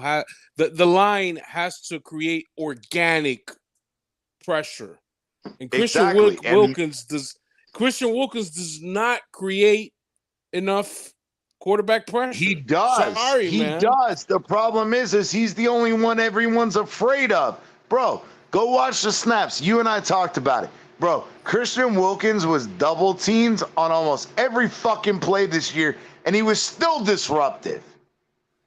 CT, I'll have to disagree with the Seiler thing, because if the defense doesn't have to allow, 15 play drives and stuff, you could take about half those snaps off the board this year for Seiler too. So, well, I do agree with that. We've all talked about how in the fuck do we give up 3rd and 17s, 3rd and 15s, 3rd and 21s? I get that. I do. I understand that part. I want to keep Seiler and Christian Wilkins. I'd rather get rid of Ogba, save that money, and keep that core together. Draft another DN if you want to. Take a 5th or 6th round pick. Draft the DN. Or Greer, go find that UDA, that fucking diamond in the rough you always find. That's fine. But I would rather give up Ogba than lose Christian Wilkins. Sue me. Do you think Christian Wilkins? Hold on. You think Christian Wilkins is in the same tier as, like, say, DeForest Buckner or Jeffrey Simmons, or I'm not going to say Aaron Donald, because that guy's on the level all on his own. He's in a league of his own.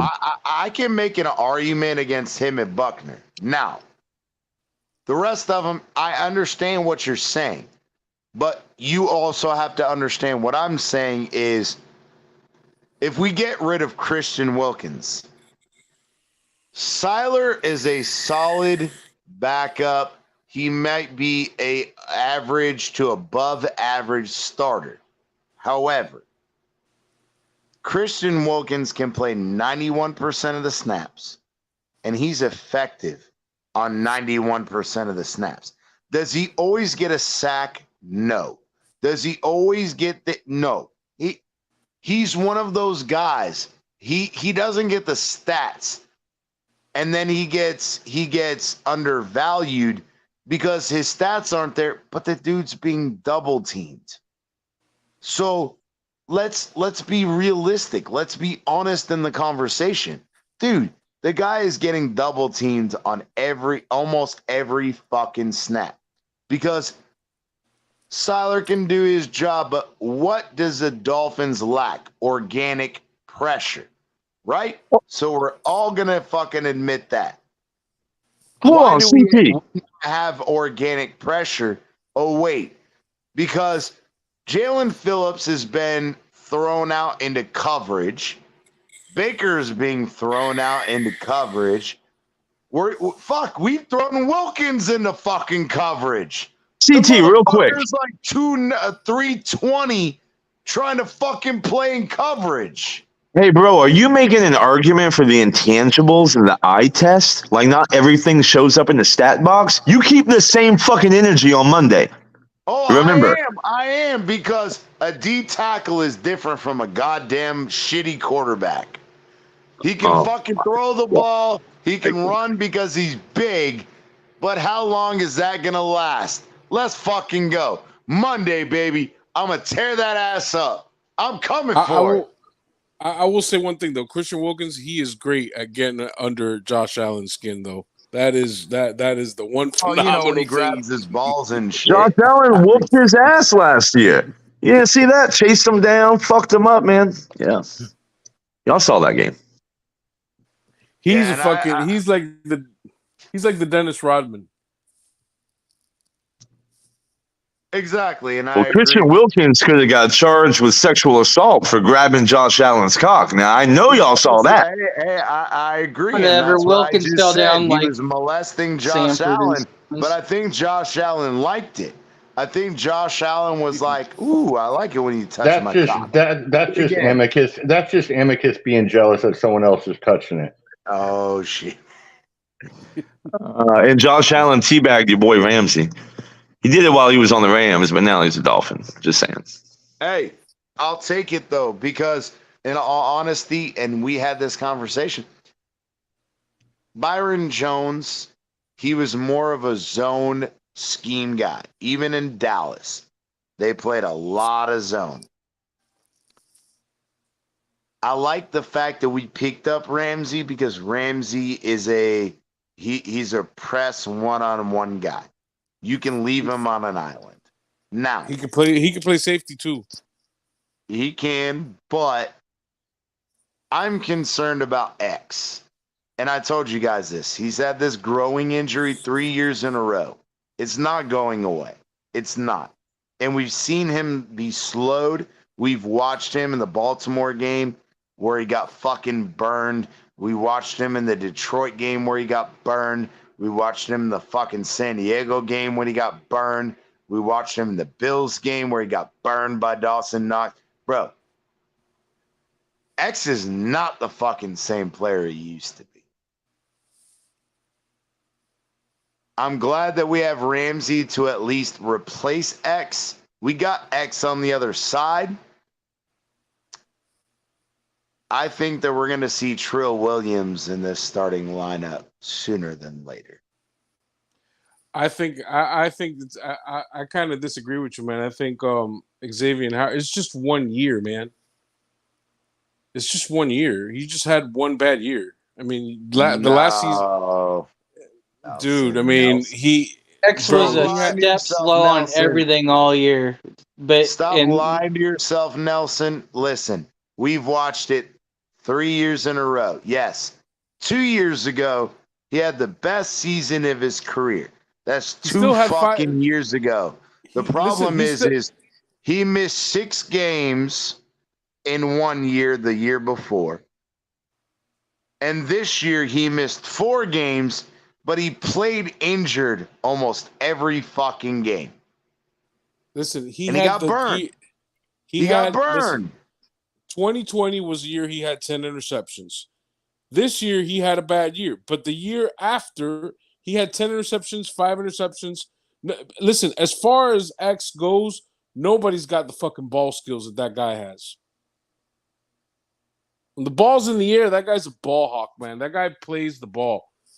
I don't know, man. I don't see it, man. I don't see it. I think he had one bad year. I just want to see how he plays this year. He got burned a lot. He did get burned a lot, but I'm not ready to write him off. I'm not writing him off. I'm just giving the warning that he's not the player he was. The growing injury, that soft tissue injury, it's highly reoccurring, and it also affects his speed. So if you notice this year, right, and we've had this conversation, X likes to bait quarterbacks, right? He goes, oh, I'm trailing. Throw it, please. I fucking dare you. Please throw it. And then they throw it. And when he's healthy, he has the speed burst to get in front of the ball and make the interception. But when he has that growing injury going on, it limits his burst. So he'll play in that trail position, but then the quarterback will throw it and lead it in a proper direction, and he doesn't have the burst to get out there and make the interception like he used to. And most of the receivers are getting faster and faster too. And that's true too. I think that, again, as I love X. X is one of my favorite Dolphins players. Bro. Physically, he's lost the step. This growing injury, he's had this growing injury for 4 years. The last 3 years, he's missed significant time. When he originally injured it, he only missed 1 game. But the last 3 years, he's had this reoccurring fucking growing injury, and he's missed 4 or more games the last 3 years. What does that tell you? Nelson, please. Does that not tell you it's a fucking concern? I'm not. I think you're off there a little bit. The year he had the 10 interceptions, he didn't miss 4 games, bro. No. I said the last. 2021 was the year after, because 2020 is when he had the 10 interceptions. Right. 2021. He still had 5. Missed. I googled it right here. 2021 to 2022 season. That he missed 5 games. The next year, he missed 4 games. And this year, he missed 4 games. No, something's wrong there. I'm on Spotrac. So no, so listen. 2020 was when he had the 10 picks. Yeah, 2019 to 2020 season. 2019, the tank for 2 a year. He only played like 4 games. No. I'm saying that not 2018 to 2019, because remember, they start the year before. His 10 interception year was the 2019 to 2020 season. That was 3 years ago.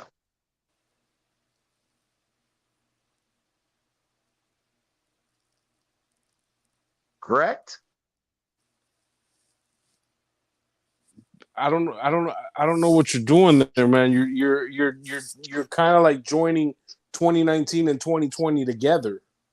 No. The season begins in 2019. The season ends in 2020. Okay. That's the year he had 10 interceptions. No. Or was it 2020 or 2020, 2021? 2020, 2020 to 2021. So 2019, when we went 5-11, he only played like 4 games. That's when he had an injury, and then he also had that was when he had the initial growing injury. And he had I think it was a knee injury. In 2019, and he only played like about maybe 4 or 5 games, and he also had the domestic violence bullshit with his chick. Well, we all know that bitch was a lying sack of shit.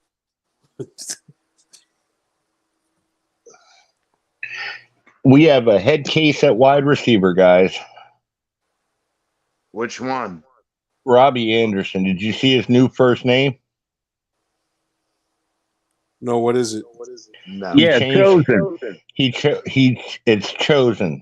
He legally made his first name Chosen Robbie Anderson. Oh my God. It's another goddamn meta world peace. Oh my God. It's another LeBron. Or another Ocho. Another trash. Another Ocho too. Yep. Ocho Cinco. Yep. He'll be cut by midseason. Man, what's wrong with these fuckers nowadays, bro? Like, y'all are some soft motherfuckers, bro.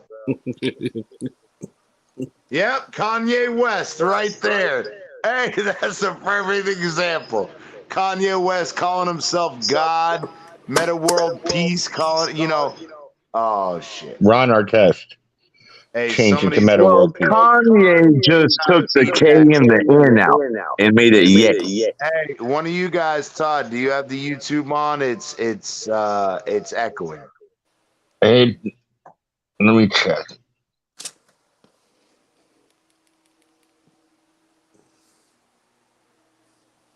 I'll take 2 first-round picks for Christian Wilkins any day of the week. Let me see if it's me. I agree with that. I'm not. No. Look, if we it's not me because I don't have my YouTube up at all. All right. Well, no, I was just asking because you came in and out, and we heard the echo, so I didn't know if you were playing. You had YouTube in the background. Let me check me, CT. Oh, it's me. Who is it? I don't hear it at all right now. I don't either. So it must be Amicus or Green. It's the Bill fan as usual. Is it me? It is. Yeah, it is. Yep. If you go out and come back in, I'll bring you back in. It's always the Bills fan. Well, I mean, he's choking on the dick like Josh Allen is. I mean, come on. You know what Bills stands for? Nope, it's not him. It's one of you two. Here, I'm gonna back out and. Oh my God! All right, go ahead. It's not you, Amicus. It's not you, Green Rat. It's either Todd or Nelson. I don't know. Nelson. Let me check. Yeah, I'm good now. Yep, you're good. Nelson, it's go all ahead. Good now. Yep, you're good. Green Rat. Nelson, go ahead. What am I checking for? All right, you were talking. It's not Nelson either, so it had to have been Todd. It was Todd, and he blamed the Bills Mafia guy. You see how fucking Todd is, man? Hey, Amicus. Is it better now? Do you know what Bills stands for? Yes. I know what y'all call the acronym. A Bills fan. Sorry. No. I don't know the acronym, so please inform me. Please educate me. Boy, I love losing Super Bowls. Shit. You Damn. hear me? I mean, well. Hey, nice little change of subject. Yeah, I'm sorry. Let me do my fake laugh. Har, har, har. Green Rat, I was wondering. I'm always curious when people have names and everything, like what the origin is. Like CT obviously is initials for a name, right? Nelson, it's a name. I had a green it's a name. drag car. Okay. So So that's where it comes from. I changed it to Orange Rat for a while, but that just didn't feel right, so I went back.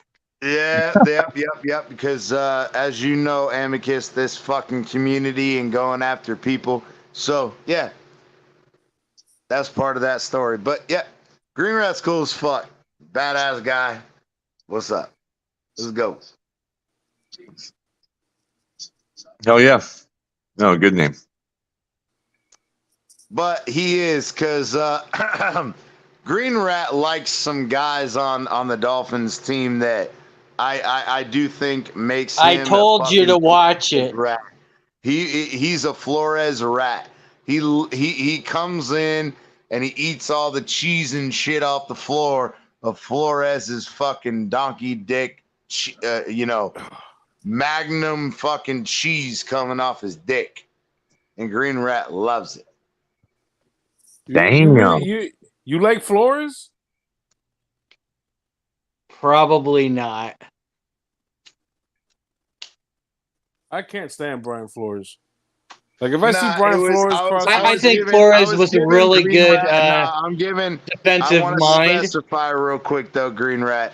I'm giving Green Rat shit because there are certain players on this team that are holdouts from Flores, and he likes them. So no, I'm not saying he likes Flores. You better get back on the board of Noah's Ark. Come on. Exactly. You know we love Noah here.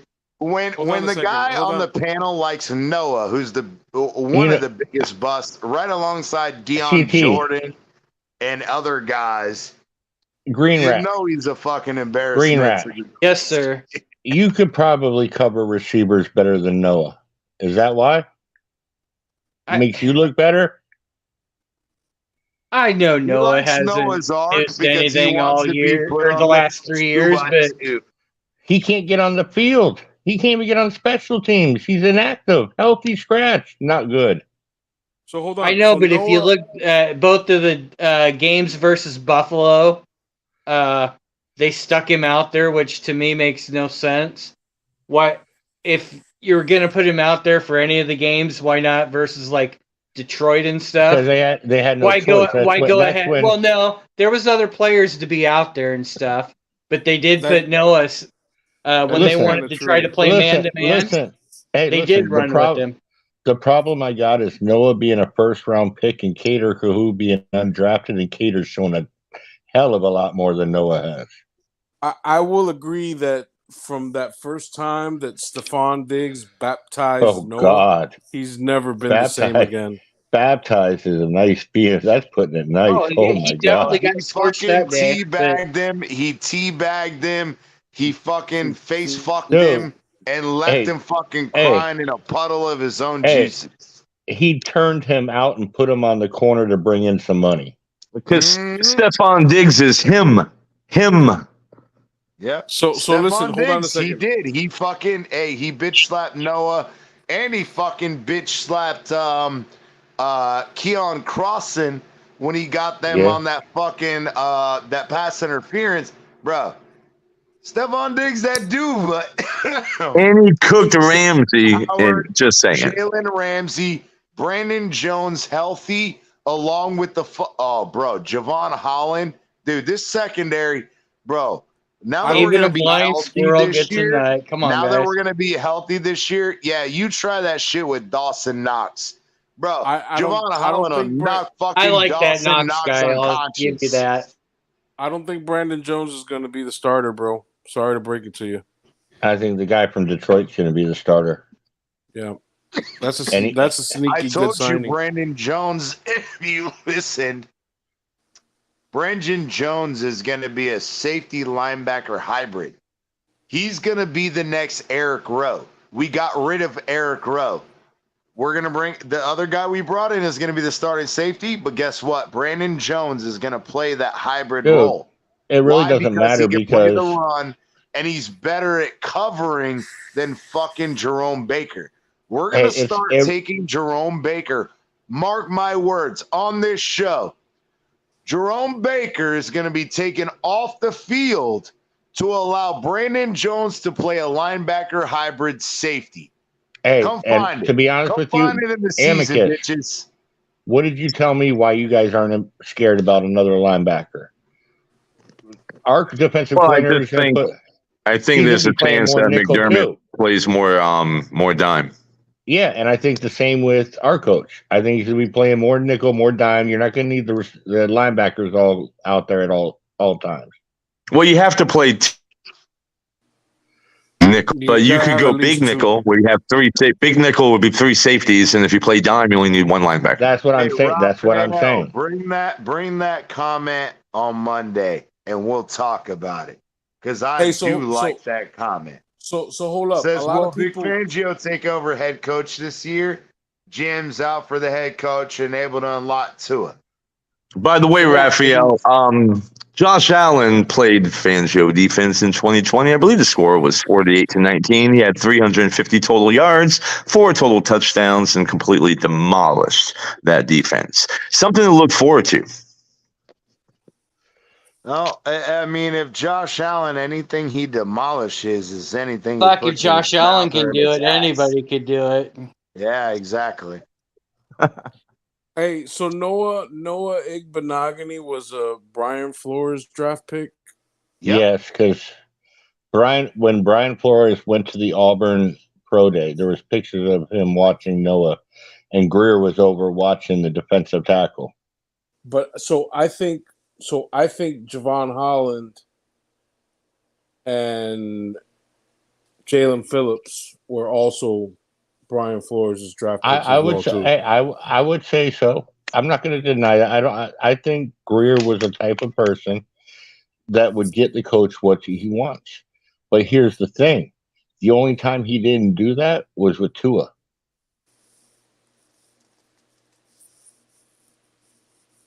He did not go with what the coach wanted there. Though, you look at Austin Jackson. Austin Jackson was absolutely a Flores pick. Eichenberg, we moved up in the draft to get Eichenberg. That was a fucking Flores pick. No, I honestly think the Eichenberg was a straight up Greer pick, moving up to get him because he was scared all the guards were going to be gone. I don't blame that on Greer because you see, but no. Let me finish. Todd, you just got through saying that Greer is only a facilitator. Right. But he didn't do it with Tua. So I think there's a couple of times where he wasn't. Though, he gets what Brian Flores wanted, and he got him. He moved up to get a guy. Here's Brian the thing. Flores and his staff, CT. the scouting staff, wanted. They CT, got I think fucking the Noah. scouting, they scouting drafted staff, Noah because Flores wanted Noah. The scouting staff did not want Jackson. Nope. They got Austin the scouting Jackson because dude, CT, they did not want Austin Jackson. They were trying to trade up to get worse, and they couldn't get the trade done. That's why they got Austin Jackson, because San Francisco did not want to drop too far back. But it doesn't mean that they didn't want Austin Jackson after Worst was off the table. It was exactly. The only other person that Austin Jackson. But Todd, I agree. We couldn't move up to get worse, but guess what? We still drafted Austin Jackson. I think that was out of desperation because there wasn't many tackles after that. Yeah, but that's fucking Flores' fault if all fucking Greer is a facilitator. So which one is it? Like I said, I think that was out of desperation. As far as Tua, that was probably a Ross deal, if you want to say. True. I'll give you that one. I can give you that. Flores thing, it would be a Ross deal. Ross doesn't give a fuck about offensive linemen and bullshit. No, the Tua thing. You missed it.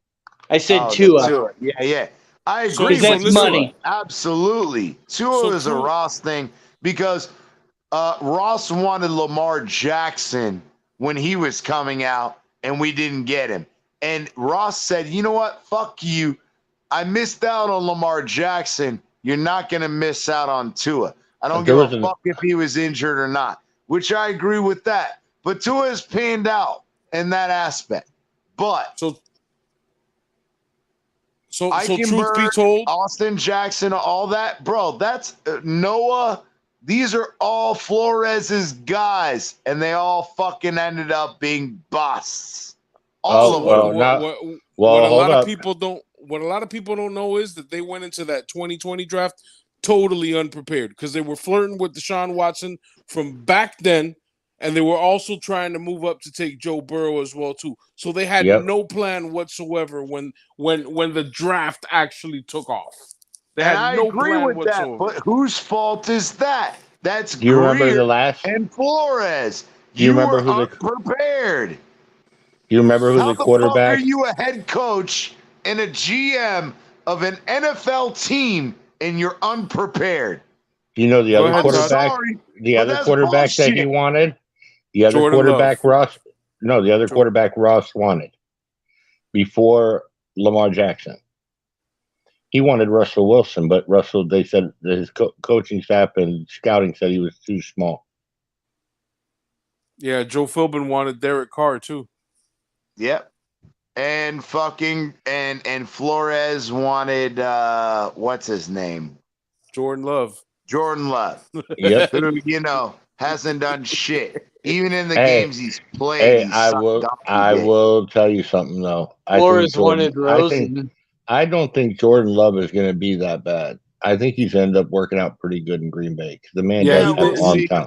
Yeah. That's a lot of fucking ifs, ands, and buts. So who was the genius that took Tua over Herbert? Dude, bro, no. You know what? Hold up. No, hold up. No. Let me, please. Goddamn fucking host this show. Listen, Amicus. Did I hit a nerve? I'm sorry. I'm tired of hearing that bullshit. Okay, I hit a nerve. What has Justin Herbert done? What has Justin Herbert done? Look, Amicus, let me ask you a question. Justin Herbert's tape. Justin, you did hit a fucking nerve, you bitch. You asshole. I love you, but you did hit a nerve.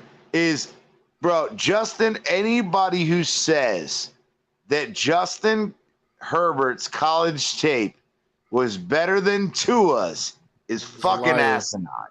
Gentlemen, start your engines. Hey, listen to this. Bro, Justin Herbert had an advantage. Came out with his arm strength, just like your boy Josh Allen that you jerk off. Bro, he had an advantage that both your quarterback and my quarterback didn't have.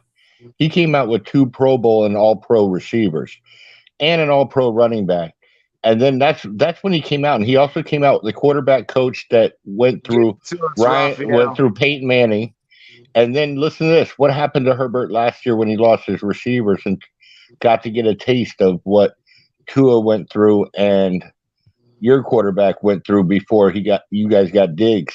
It was just a simple question. I was just really curious why y'all passed on a future Hall of Famer to get a guy that had injury issues. Goddamn right. You're trying to instigate the Tua narrative before Monday. No. Before Allen will in the Hall of Fame. But I get it, Amicus. I get it. Amicus, when you're at the game. Does anybody not know that Justin Herbert leads the league in pick sixes in the fourth quarter since he came into the league? He has the most pick sixes in the fourth quarter from all quarterbacks since he's been playing. Listen, so what is so great about Justin Herbert? Why is he so great? I joke with you about Josh Allen being a choke artist. Herbert has him beat. Well, Josh Allen is not a choke artist. It's a silly, stupid narrative. But you're right about Herbert. Herbert has done nothing, literally.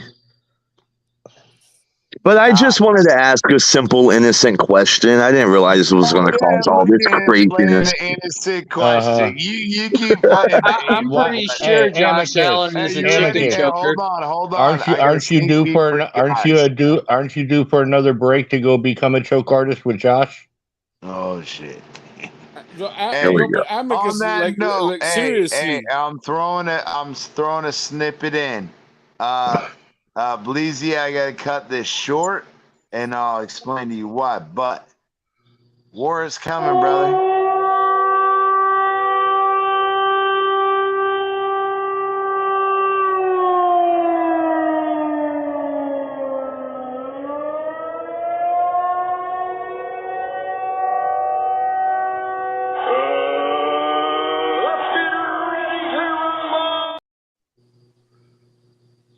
There you go, baby. War is coming.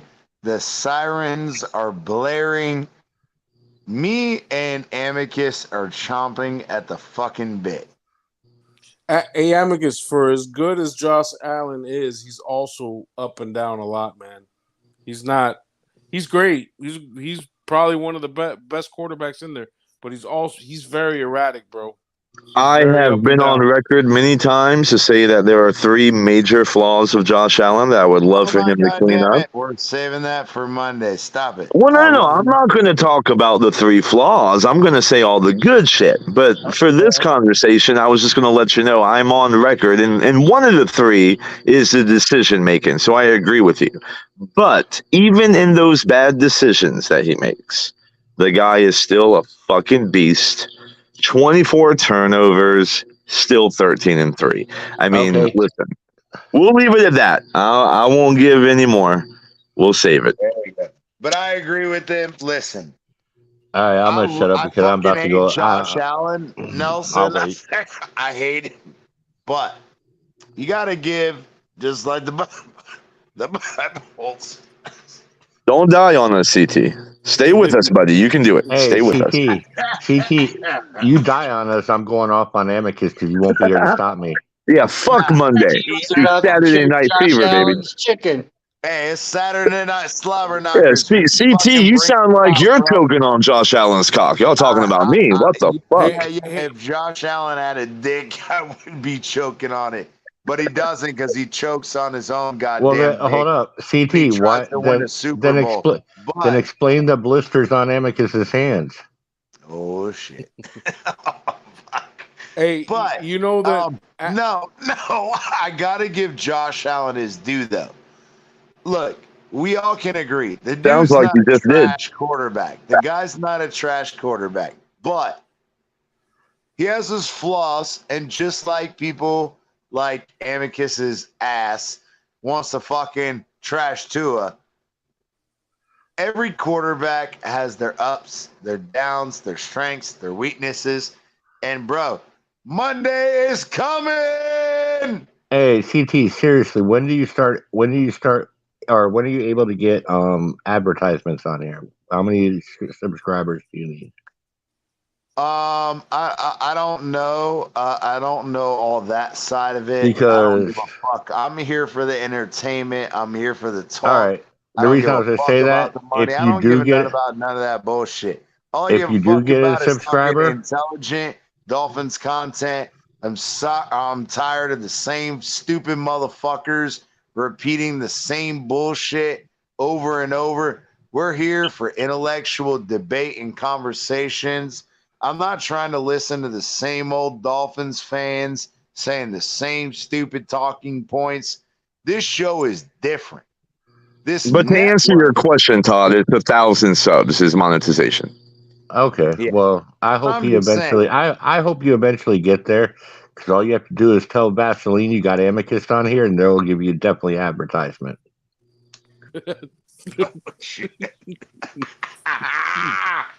Damn, got him. Hey, Amicus, you know Buffalo, they would have lost that if they would have lost to Cincinnati on that Monday night had that game gone on. Well, that's pure conjecture. There's no way of knowing that. So I mean, why even go there?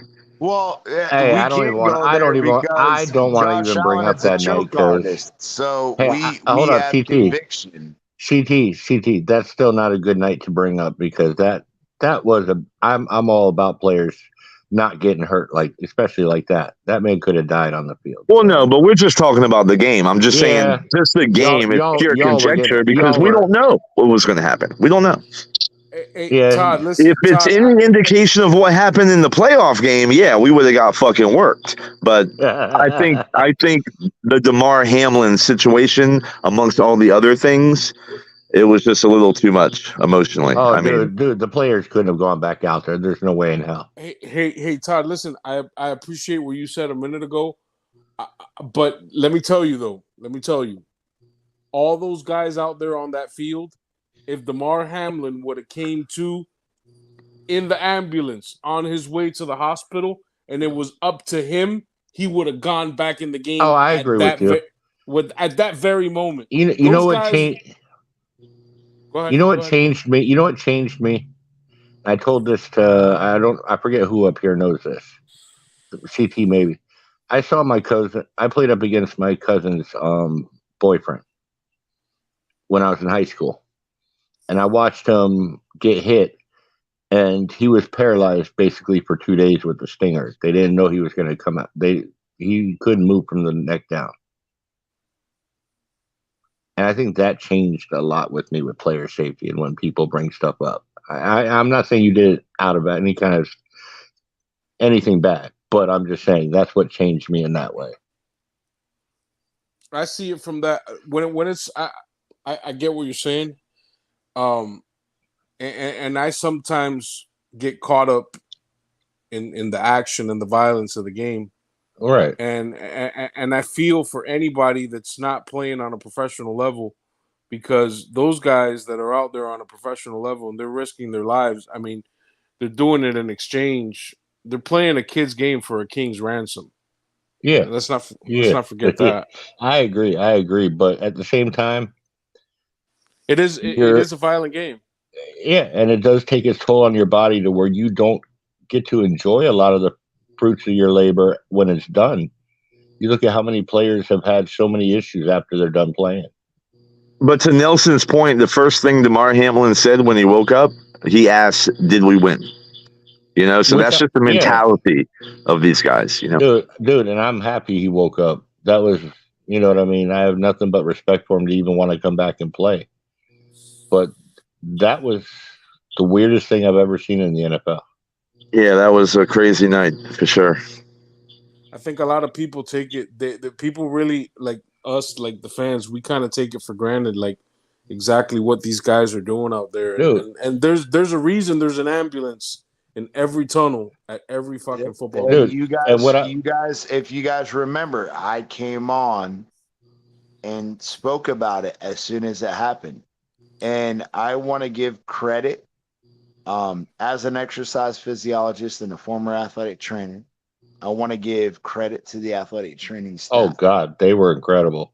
That young man did not even fall before the athletic training staff on both teams, not one, but both teams, were sprinting toward this young man before he even fell.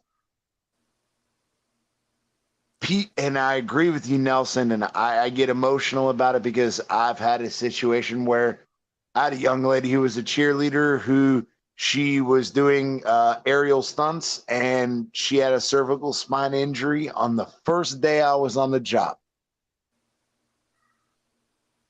When you have people who care about these athletes, we all take for granted, like Nelson said, the entertainment they bring us, but the risk they incur to do it for us. Now, again, they have their reasons. They want money, they want fame, whatever. It doesn't matter.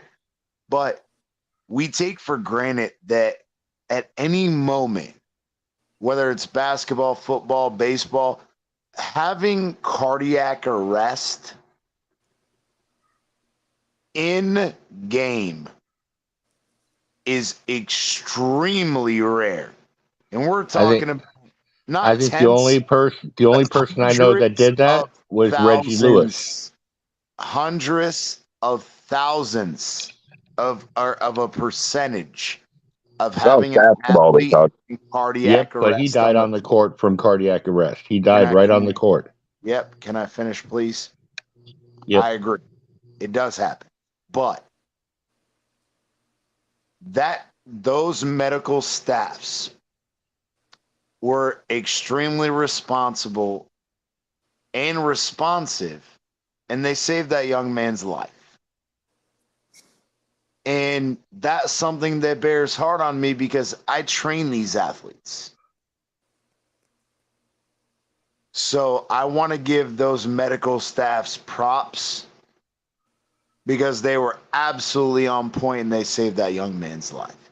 But statistically speaking, having such an event in game is Very rare. However, you have to give credit to the staff as well as that young man, whether it's baseline testing, whether it's doctors, whether it's whoever you want to give the credit or accolade to. They recognized something. They saw him wobbling, and they were running as soon as he started wobbling. Before he even fell down, they were sprinting toward this young man. So in my profession, God bless you, that you saved that young man's life. And CT, that goes back to what you said. That weighs a lot on me. That weighs a lot on me because these student athletes, even NFL players in college, whatever, these athletes, bro, they're risking their lives. They know what they're signing up for. So let's not act like they're naive. They know the risk they incur. Right. But that doesn't happen. You got enlarged hearts. You have people with cardiovascular diseases, blood thinning diseases, inability to transfer oxygen well enough in the lungs. So you can preemptively find people who are predispositioned to possibly have a medical issue. But for them to be that on point, and I think part of that lies with Tua and the concussion thing, I think that medical staffs were put on notice. And I want to give them professional credit because y'all stepped it up, and I appreciate that. Because that young man could have fucking died on that field. I think 15 years ago. Well, he did. He did die. I think 15. I think 15 years ago. Yes and no. He lost heart. He lost his heartbeat. However, again, because they restarted his heart with the AED within 48 seconds is what the official report says. Jeez, that's quick. I've done this professionally. Let me finish. I've done this professionally. I've had to restart a heart. As a professional, I know exactly where to put the fucking transient pads, which is just what gives electrical signal. It does not. It takes you a good 60, maybe 90 seconds to evaluate. He's lost his heartbeat. He's unconscious. Your professionals, they're called ABCs, airway, breathing, and circulation. They know he didn't have an airway situation. So is he breathing? Does he have a heartbeat? Because again, circulation is heartbeat. They not only saw him, they're sprinting toward him before he collapses. He does collapse. They recognize within 10 seconds he has no heartbeat. The AED was on the field under 30 seconds. They attached all the leads and started the AED in just over 45 seconds. My test to get my certification in CPR AED as a professional healthcare provider, they're asking us to do that under 2 minutes. The bare minimum is 2 minutes. They did this in 48 seconds. Well, that's why they work for a professional sports team. They fucking saved that young man's life. Fellas, y'all have a good night. I am going to get some sleep. I got to get up early. Appreciate it, big dog. Hey, thank you for coming out. Hey, you better not a problem, man. Appreciate it, Todd. Good night, Yeah, Todd. you dildo. But nah, Amicus, you have a wonderful night, buddy. You too, buddy. And Nelson, keep ripping apart his argument and have a good night, Green Wrap. There you go. Have a good one. Yeah. Like I said, I'm proud of them. And again, it's a scary situation. And the NFL had to deal with it. And I think that Tua's concussion, the DeMar Hamlin situation, it fucking changed the NFL. They realized, oh fuck, we got to do something. So I don't know about that, man. As much as the NFL wants to preach player safety, and they care about the players and all that, that game got canceled and postponed because the players and the coaches said we're not playing. They were going to keep going. That. I've said this before. The NFL is all about the money, but what I am saying is they don't give a fuck about player safety. They just give a fuck about their bottom line, and I agree with that. But that and how society. Let me finish real quick. It forced them to change because of the optics, because of the the polarization of Tua being knocked unconscious, having the posturing position, not fencing because you guys are idiots and you don't know what you're talking about. And then you have DeMar Hamlin almost lose his life on the field. The NFL said, oh shit. We don't really give a fuck, but we got to act like we give a fuck. That was the issue. Does that make sense? Oh yeah. Now, listen, it's modern day slavery. These players are slaves to these owners. I agree. I think that again, I don't get all into the political aspect. I think there's financial privilege, and you get into these situations where players get so desperate to get out of the hood. They want to provide for their families that they know the risks that they intake as far as their physical health. And they do it because they want to provide a better future for their family. And the NFL fucking owners, whether they're black, white, whatever, they take advantage of it because they're rich fucks. And they say, you know what? I don't give a shit about you as a human being. All I give a shit about is how much money can you make me? And that's the fucked part. Can you put butts in seats? Exactly. And it's sad because they pretend that they give a shit about players and they don't. All they give a fuck about is their bottom line and how they look to the general public. Oh, the Tua shit made us look bad. Oh, the DeMar Hamlin shit made us look bad. How can we fix this PR nightmare? They don't give a fuck about Tua or DeMar.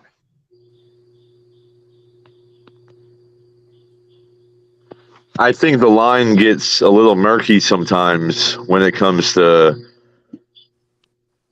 sign-ins and draft and everything. Like, not to get on the whole Tua thing again because we'll save that for Monday. But, it's about putting asses in seats, right? And I think fans sometimes don't realize that they think that every single decision made is just to make the football team better, when that's not always the case, and that's not always the motive behind everything. You could, I think Tua is a prime example. I mean, there was a lot of pressure to draft him. Like that was a marketing move. I agree with that, but can you argue with this, Amicus? If Tua didn't have the hip injury, would he have been the number one quarterback selected over Joe Burrow? Of course. Yes, he would have. But still marketing, he was the most popular. It's a business decision. Remember when the Giants drafted Daniel Jones with the number 6 pick? That had nothing to do with marketing. Like, that was actually like somebody saying, hey, I think this guy is going to be good. We don't understand what they fucking saw in him. I still don't see what they see in him. Yeah, but I'm just saying, it was a reach. It was a reach. But trying to discern a reach for him versus even if Tua didn't get injured, maybe Burrow may have went over him, but we don't know because Alabama probably wins that championship that year. Now, you go into the situation where if he did and he didn't get injured, he would have been the consensus number one.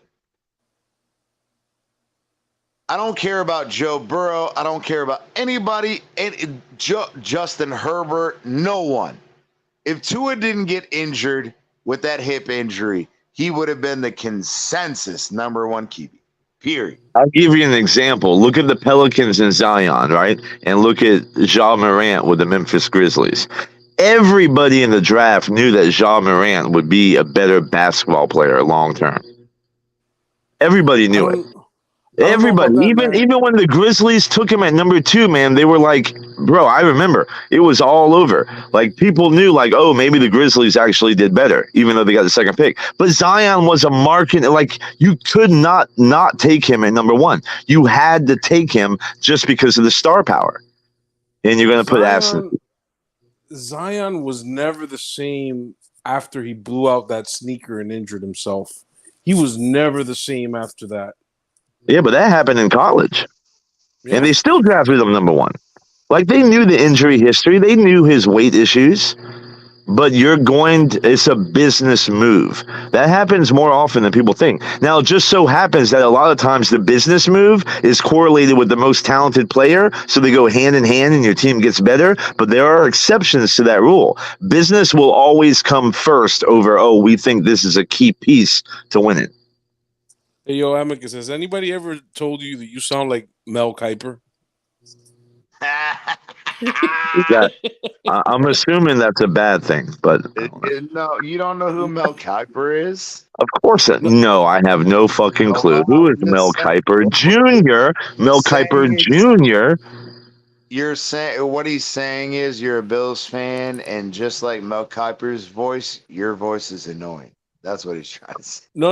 I'm saying I'm kidding. The sound, just juggling with it now. The sound of your voice gives me fucking Mel Kiper vibes. Yeah, Mel Kiper's full of shit, just like fucking the Bills fan. Mel Kiper's a fucking draft genius. I mean, I'll take that as a compliment. He's a draft genius, just like Mike Mazock, right? Until he went to the Raiders. And fucking John Gruden showed that the motherfucker didn't know what the fuck he was talking about. Well, Mel Kiper Jr. is the only fucking one that had Josh Allen going number 1 to the Browns, which they should have done in hindsight. You would all agree to that right now.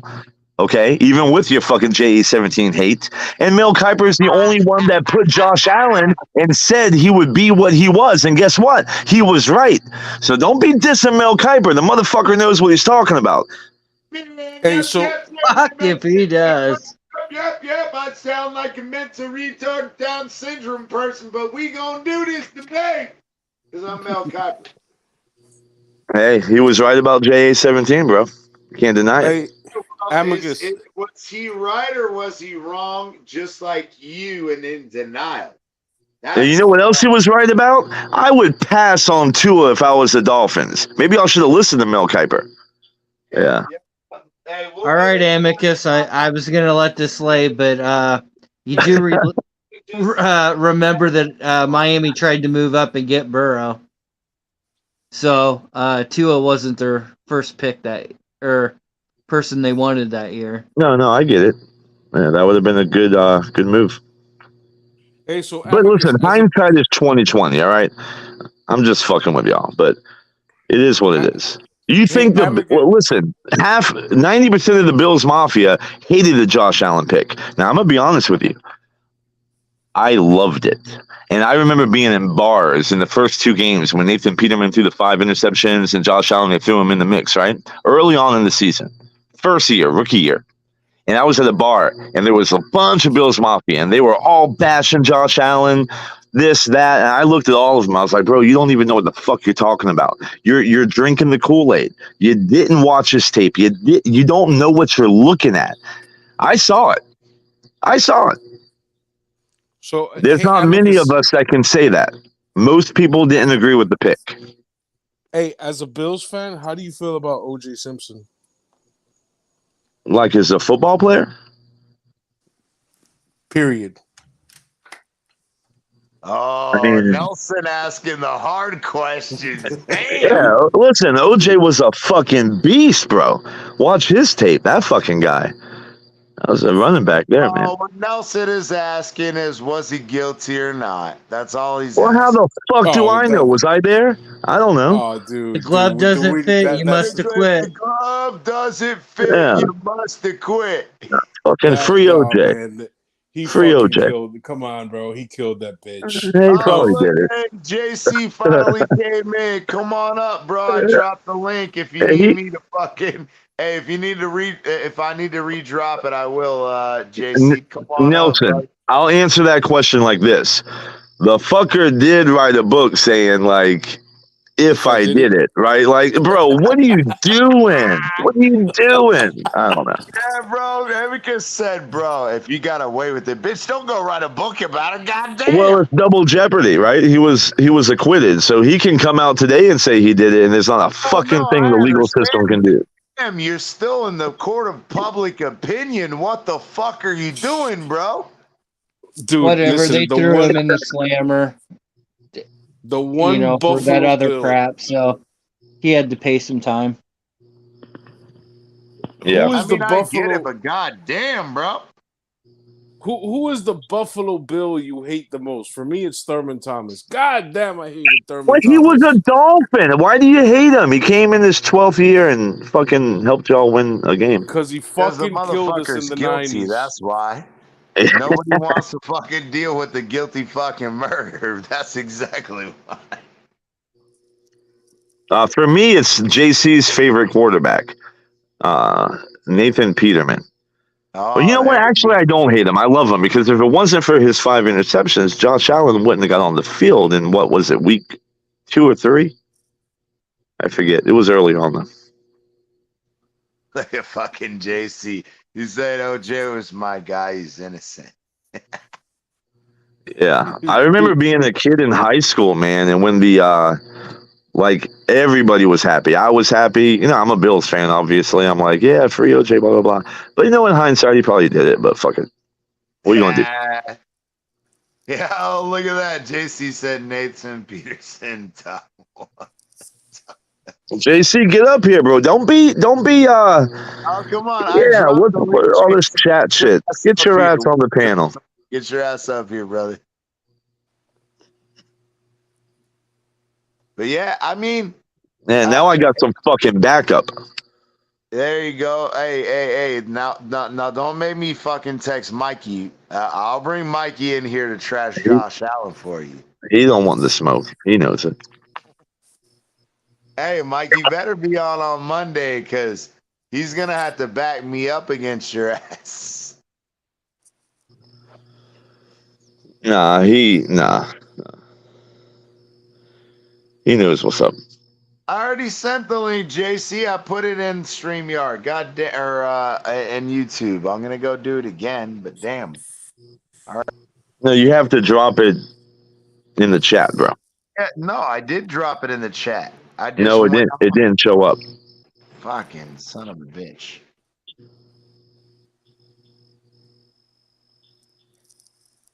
I just did it again. Amicus, are you in Buffalo? Do you live in Buffalo? No, real quick, CT, you're doing the. Remember this happened like a couple of days ago. You were doing the other link. You have to do the StreamYard one or whatever. Like It is the StreamYard link. Yeah, but it's like posted on YouTube or something. Raphael said this happened a couple of days ago, and you remember you recognized it and then dropped the. Hold on. I just copy and pasted from StreamYard, the one I'm on right now, the one I'm talking on. I fucking done copied and pasted it. It's not showing up in chat. All right, so I'm gonna try it one more time. Hold on. Wait a minute. What's the damn YouTube channel? We're on Miami Fan Talk Network, but right there, I dropped it again. Did it go into the chat now? Did it work?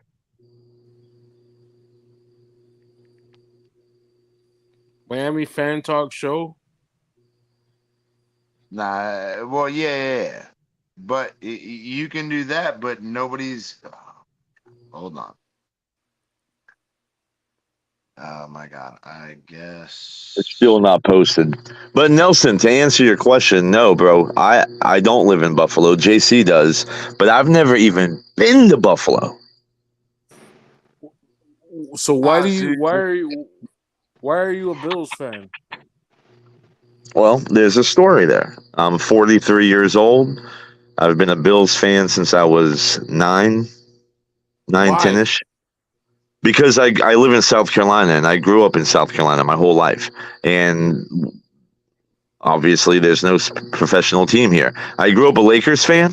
I grew up a Braves fan. Now, Braves are close. They're in Atlanta, right? And then I grew up a Bills fan. So when you're a kid, man, you know, unless you grow up like in Miami and you're following the Dolphins because of family or whatnot, or it's the hometown, if you live in a state like South Carolina as a kid, you have to pick your own team. And that's always been my team, bro. Gotcha. I can respect that. But there's another part of that story that's kind of neat that I don't think I've ever publicly said. But when I was 9 years old, we were going to, like, I don't know if y'all know, but like a Ryan Steakhouse, you know, that buffet. We went to like a buffet, like after church one Sunday or something, right? And they had the little gumball machines and everything. And I put the quarter in, and out of 30 teams, the Buffalo Bills helmet came out, right? So it was like an omen. Like I was just now deeply getting into football. I was following the Bills, and then the fucking helmet came out. I'm like, bro, I'm a lifer now. Done. Okay, that's cool. I can respect that. I'm a little bit older than you. So I was kind of like indoctrinated. My dad, he grew up. So my dad was a Dolphins fan, and he got to witness all the glory years in the '70s. I didn't. So from the time real I was a quick, kid. Amicus, my bad. You can finish real quick, Nelson. Amicus, I texted you the link. Can you try to drop it in YouTube? For whatever reason, it's not fucking letting me. They're saying they still can't see it. So I put in the Yeah. Give me, yep. Give me about 1 minute, and I'll have the link in the chat. Yeah, you're cool. Like I said, I want them to be able to come up, and I don't know why in the fuck it's not letting me fucking send it. So it's being stupid. Go ahead, Nelson. My bad. So I was kind of influenced by my father, him being a Dolphins fan, and I kind of grew up that way. And as a kid, we didn't have the Heat didn't exist, the Marlins didn't exist. So like growing up, I didn't know any better. So like my basketball teams, I really don't have one. I used to like the Celtics, and as far as baseball, like we didn't have a baseball team either, but the Orioles used to play all their spring training games down here in Wynwood in a spot there was a stadium down there called Miami Stadium. We would always go there and watch the Orioles. So I kind of like grew up.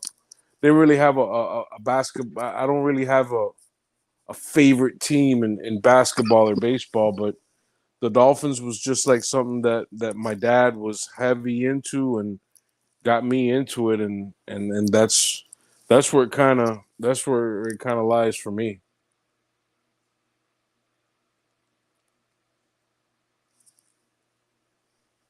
Yeah, man, that's awesome. That's a great story, and I'm the same way.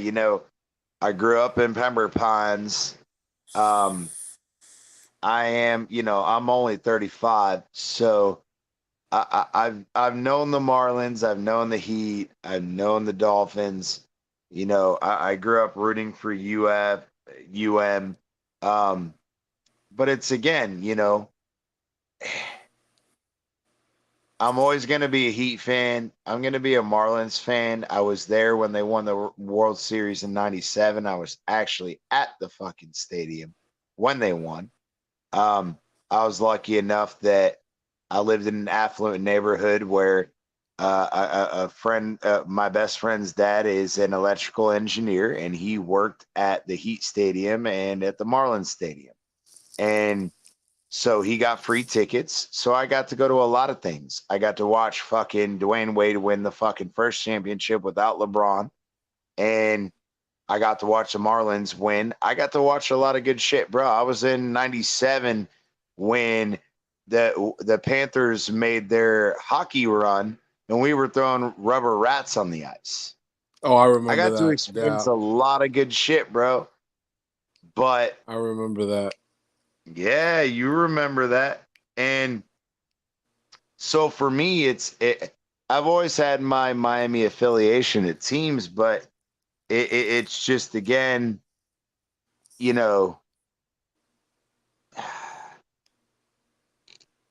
everybody has their team. We all have our emotional, you know, our parents, our dads, our moms, whatever affiliation they have. That's kind of where our fandom drifts to.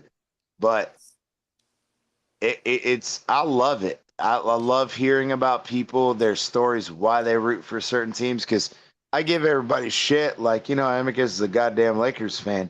I don't know how the fuck that works out. He's a South Carolina dude. He's smart as fuck. But being a Lakers fan, not so smart. But if I understood the emotional connection, I could see it. But I still think he's a dummy.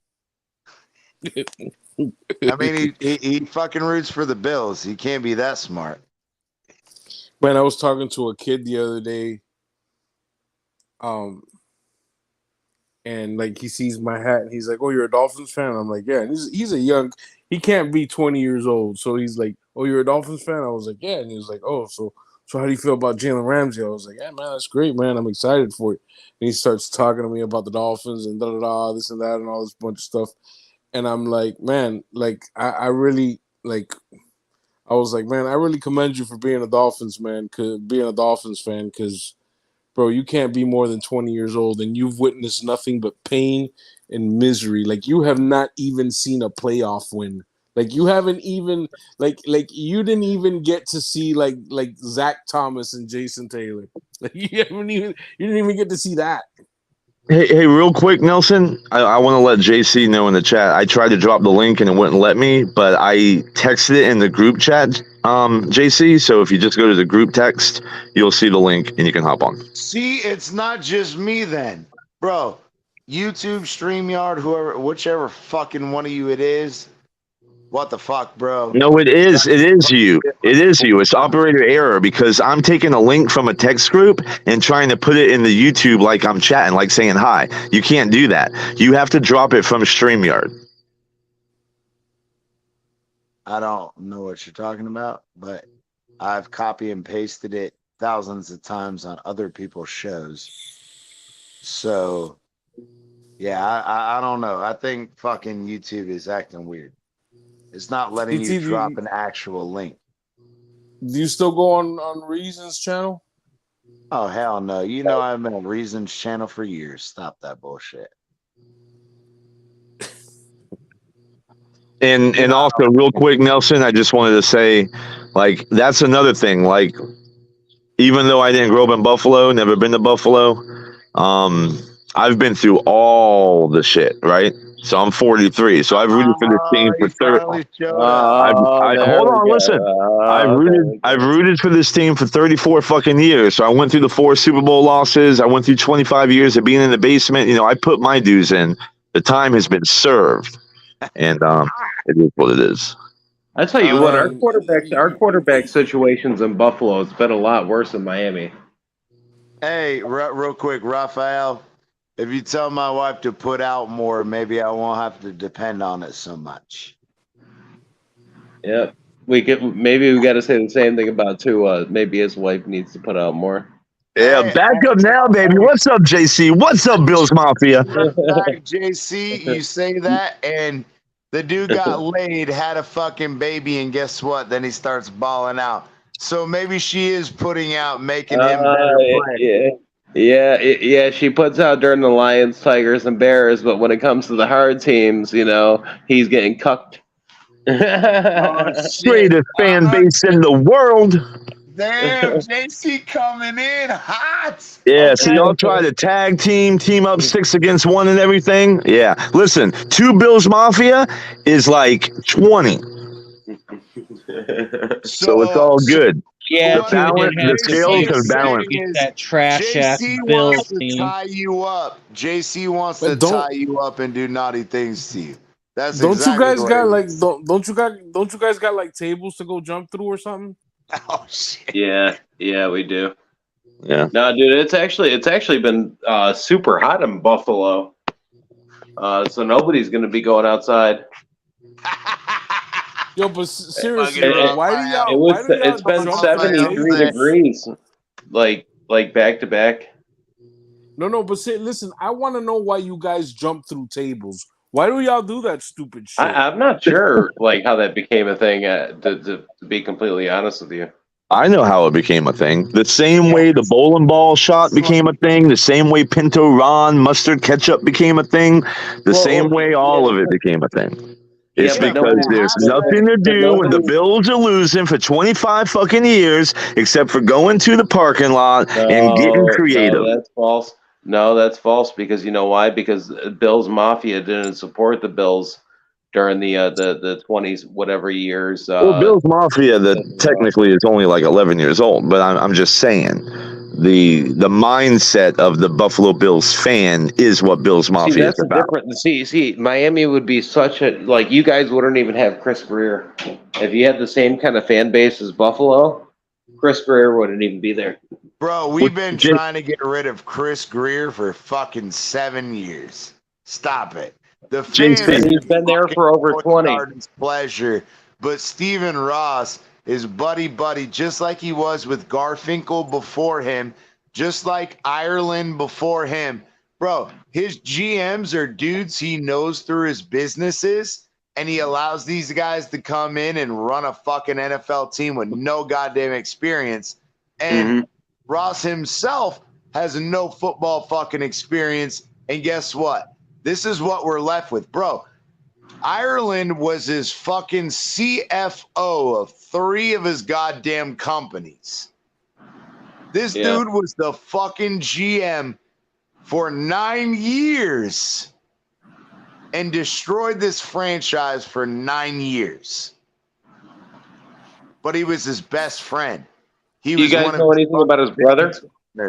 Bro, you know his brother was a professional hockey player. Let go of guys until it's past obvious they're fucked. Yo, fucking Jeff Ireland had the opportunity to fucking draft Jimmy Graham and fucking T.Y. Hilton. Yep, and who did we end up drafting? I can't remember who he took. Deion fucking Jordan. We drafted Deion Jordan with the 3rd overall pick. And he was a fucking bust like Ricky. Well, not that Ricky Williams was a bust, but he was smoking weed like Ricky Williams. And the motherfucker played like 20 games for us in 5 fucking years. That was the Parcells. Those Parcells drafts were so... Oh my god! I don't know. You can't get as bad as Buffalo drafts. Like we drafted 2 Penn State linebackers, and they both were shit. We had Paul Posluszny and Aaron Mabin, if you guys remember who that was. Oh yeah. Yeah, I'm surprised even Micah Parsons panned out. Bro, Noah Igbenogany, we fucking drafted at 21 overall. Again, some people, and we'll get into it on Monday. JC, you got to stop by. I'm off on Monday and Tuesday. So. We drafted Austin Jackson at 14. Bro, Chris Greer is drafted bust after bust after fucking bust. But even look at us some fucking good shit this year. Look at he might be a fucking bust too. So how the fuck do we know? Marshawn Lynch looked terrible in Buffalo. We drafted him in the 1st round. Hold on, man. Hold on, CT. Christian Wilkins wasn't a bust. No. Christian Wilkins doesn't have the stats. That's why he'll never make the money that he wants.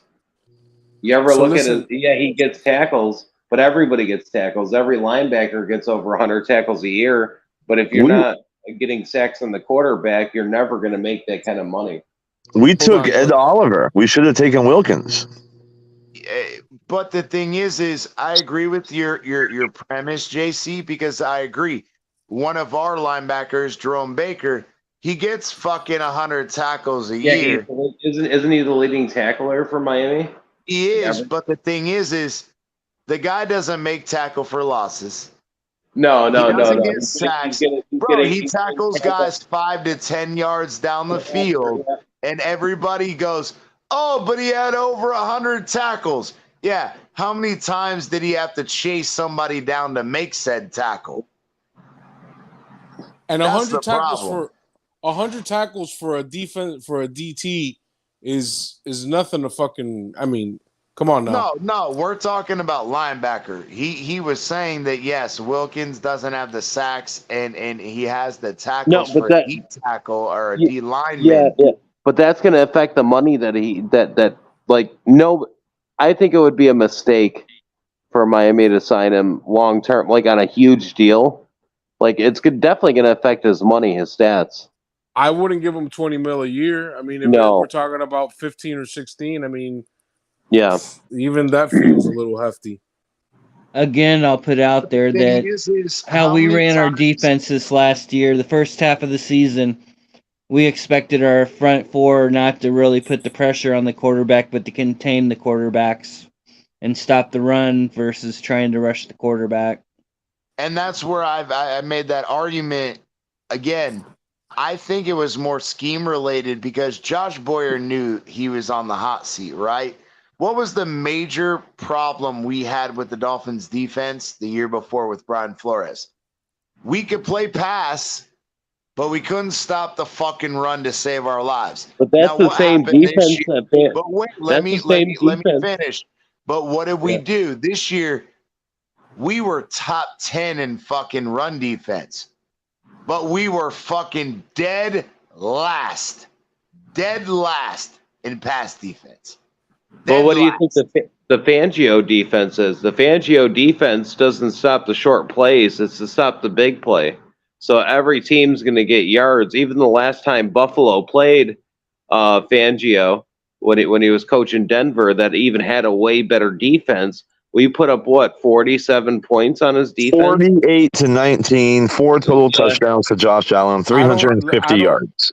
Hold on, can you name who was on that defense? I'd have to look at the roster, but I'm pretty sure. But Denver for the past 5 years, it's not even close. Has had a way better defense than Miami. You look at it roster wise, it's not close. Hold on a second. Bradley Chubb.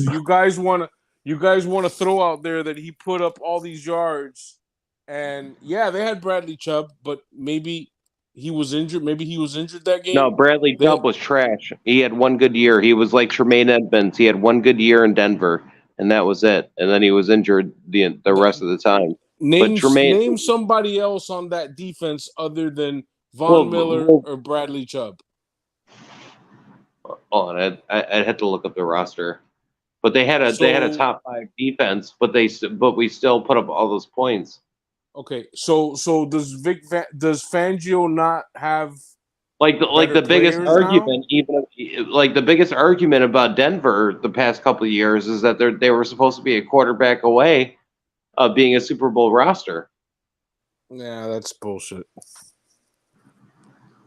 Well, they could have. They play in a weak division. I disagree with that also. Denver's in a weak division. You think?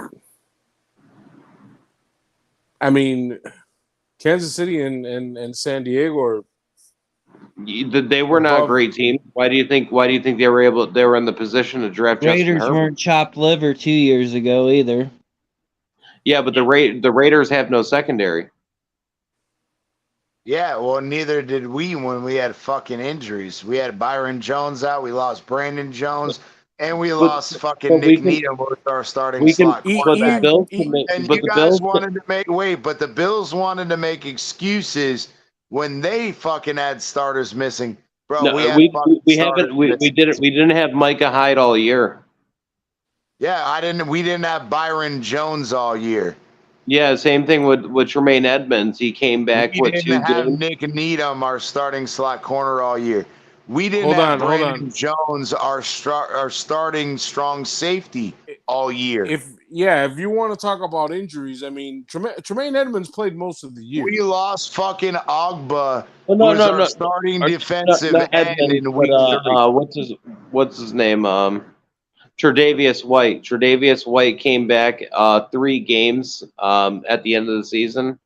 So you guys were missing 2 key starters on defense. Micah Hyde and Tre'Davious White. Yeah. I think you guys were missing some linemen up front too, here and there, weren't you? Starters. Well, Mitch Morris is starters. Which game are y'all talking about? Happen. Like our starting center, we were starting. We could talk about our offense too. We could talk about guys we lost on offense too. But again, you guys complained about losing 2 starters on defense when you played us. But they're big parts. Which game, CT? Which game? But that doesn't change that Byron Jones is our starting quarterback, our cornerback opposite X. He's a huge fucking piece. Our secondary is Jones, real quick. Brandon Jones was our starting strong safety. He's a huge fucking piece of our defense. Yeah, but what I wanted to say, real quick, CT, what game are you talking about? No, I just wanted to make this point really quick, Amicus. Our secondary is so bad depth-wise that we reached to draft Kyer Elam.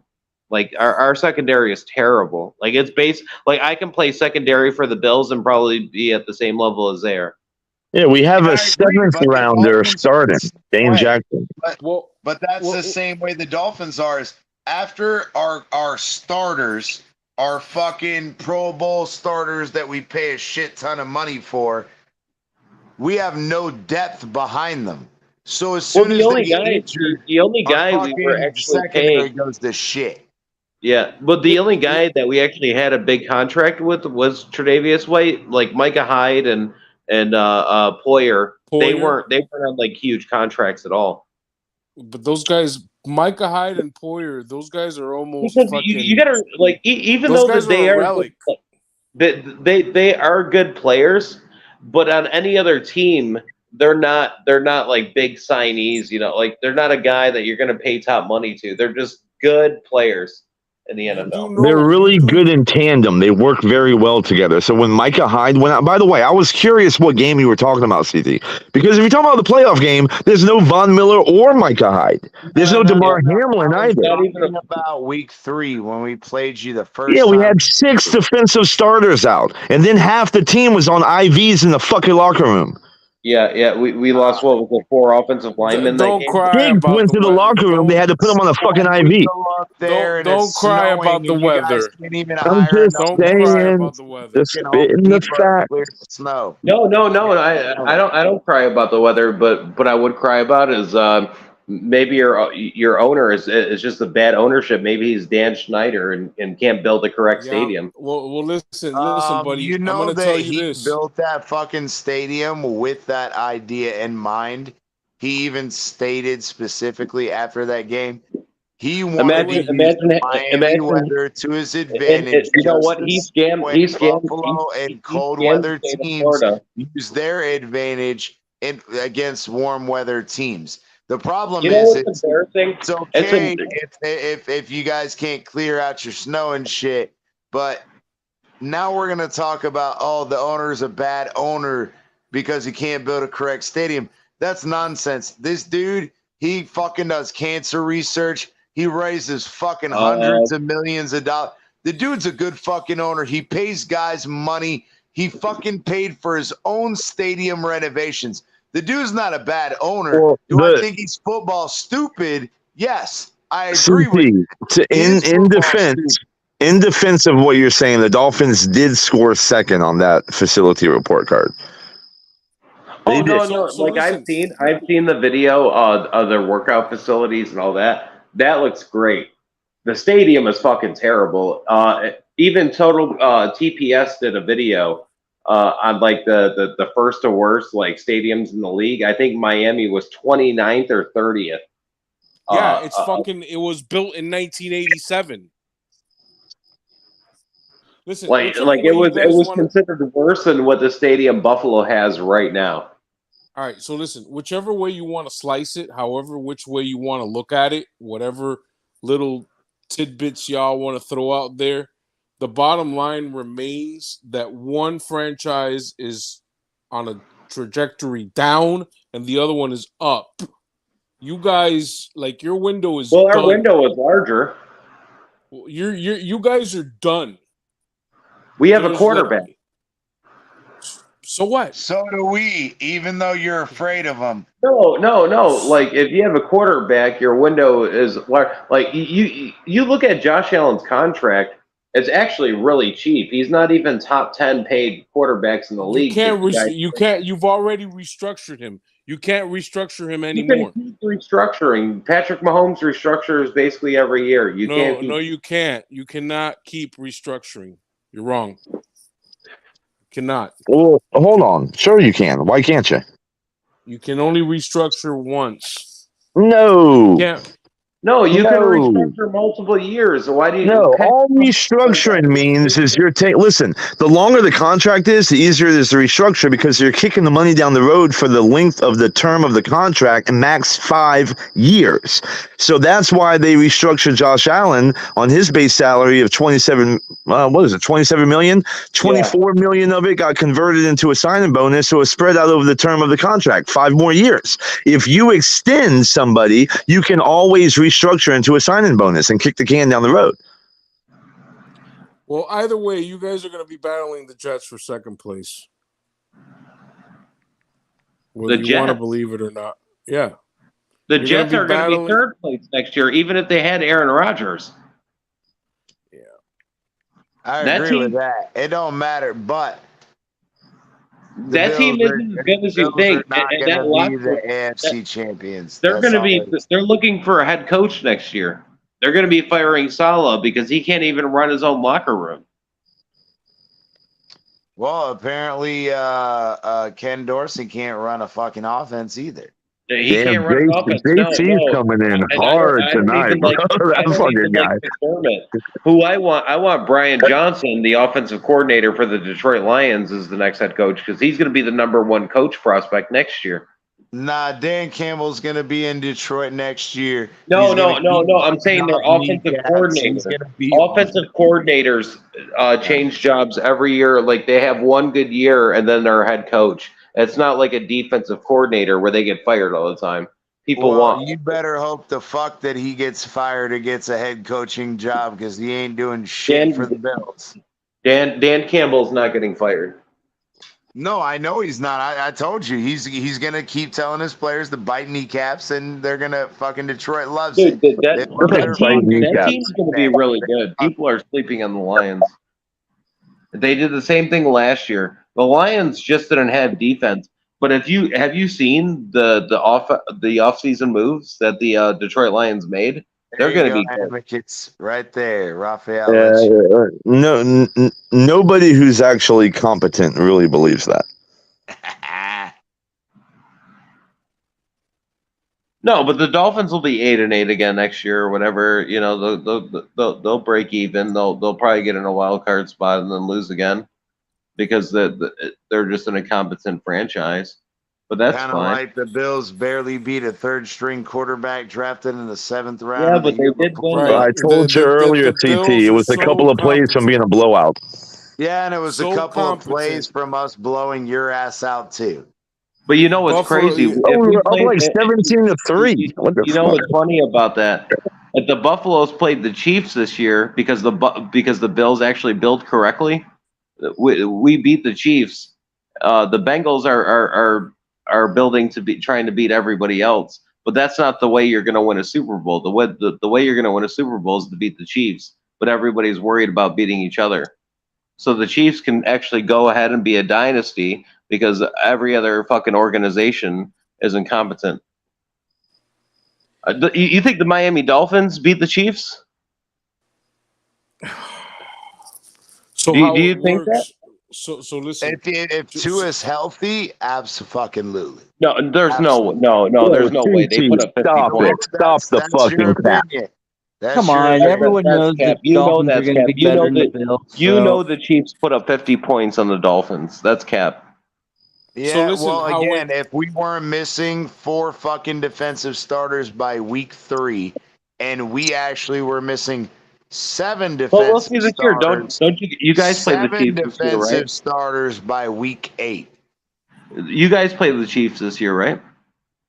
And we had a fucking incompetent fucking DC. Yes, we do. Do you guys play the Chiefs in the regular season? Yeah. Are you guys? Yeah, so we'll see this year. The year before, we didn't play them this year. You know, they're gonna.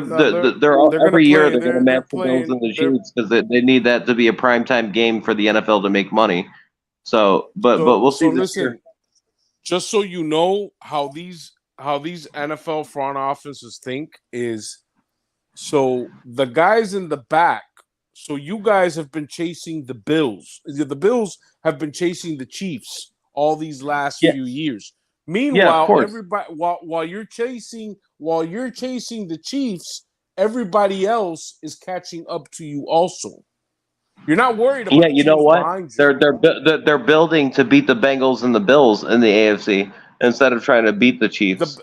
Dude, listen, the Bengals are yesterday's news, bro. That team is done. That team's actually going to implode. That team's actually like they can't re-sign T. Higgins and get Burrow his contract. They lost their two starting safeties. Okay, they're going to lose a receiver, and their safeties were terrible. Whichever way you slice it. Okay, I agree, Nelson. I think the Bengals take a step back. And they're going to have to lose Joe Mixon because Joe Mixon can't stop beating up on women.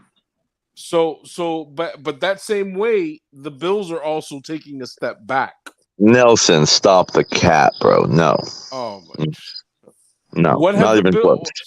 So tell me, where have the Bills improved this offseason? Please. We improved in every single area. The only loss was Tremaine Edmonds. And if we're playing a dime defense, we don't even fucking need that linebacker spot. I'll tell you, running back and offensive line. As much, I would say. Defense really doesn't matter. You could have a mediocre defense and win in today's game. I would say 5 years ago, 10 years ago, no, you couldn't. But the Chiefs have had mediocre defenses and just stacked on offense, and they've won. True. Look at the Philadelphia Eagles. You're going to tell me that Philadelphia Eagles defense isn't way better than the Chiefs? I mean, it was, but that game was making lost. Good point. That game was lost on 2 plays: the fumble by Jalen Hurts and the punt and the pass return interference and the hold, the Valentine's Day hold, No, and the punt return, but the punt return was more of an impact than that holding call. But it shows. Nelson, hold on, JC. Hold on, if you don't mind. Nelson, can I be completely honest with you? I hear it from Dolphin fans all the time, and I get it. The consensus is that the Bills are like trending down and our window is closed. I fucking hear it every day. I don't know where y'all get this from. I really don't. We have Josh Allen. We have the same fucking team minus 1 player. That will be addressed in the draft, and it might not even need to be. We have improved in every area. Where do y'all get this shit from that the Bills have fallen off a fucking cliff? Because even with Josh Allen playing at his absolute fucking best, your team still fucking sucks. Win a ring.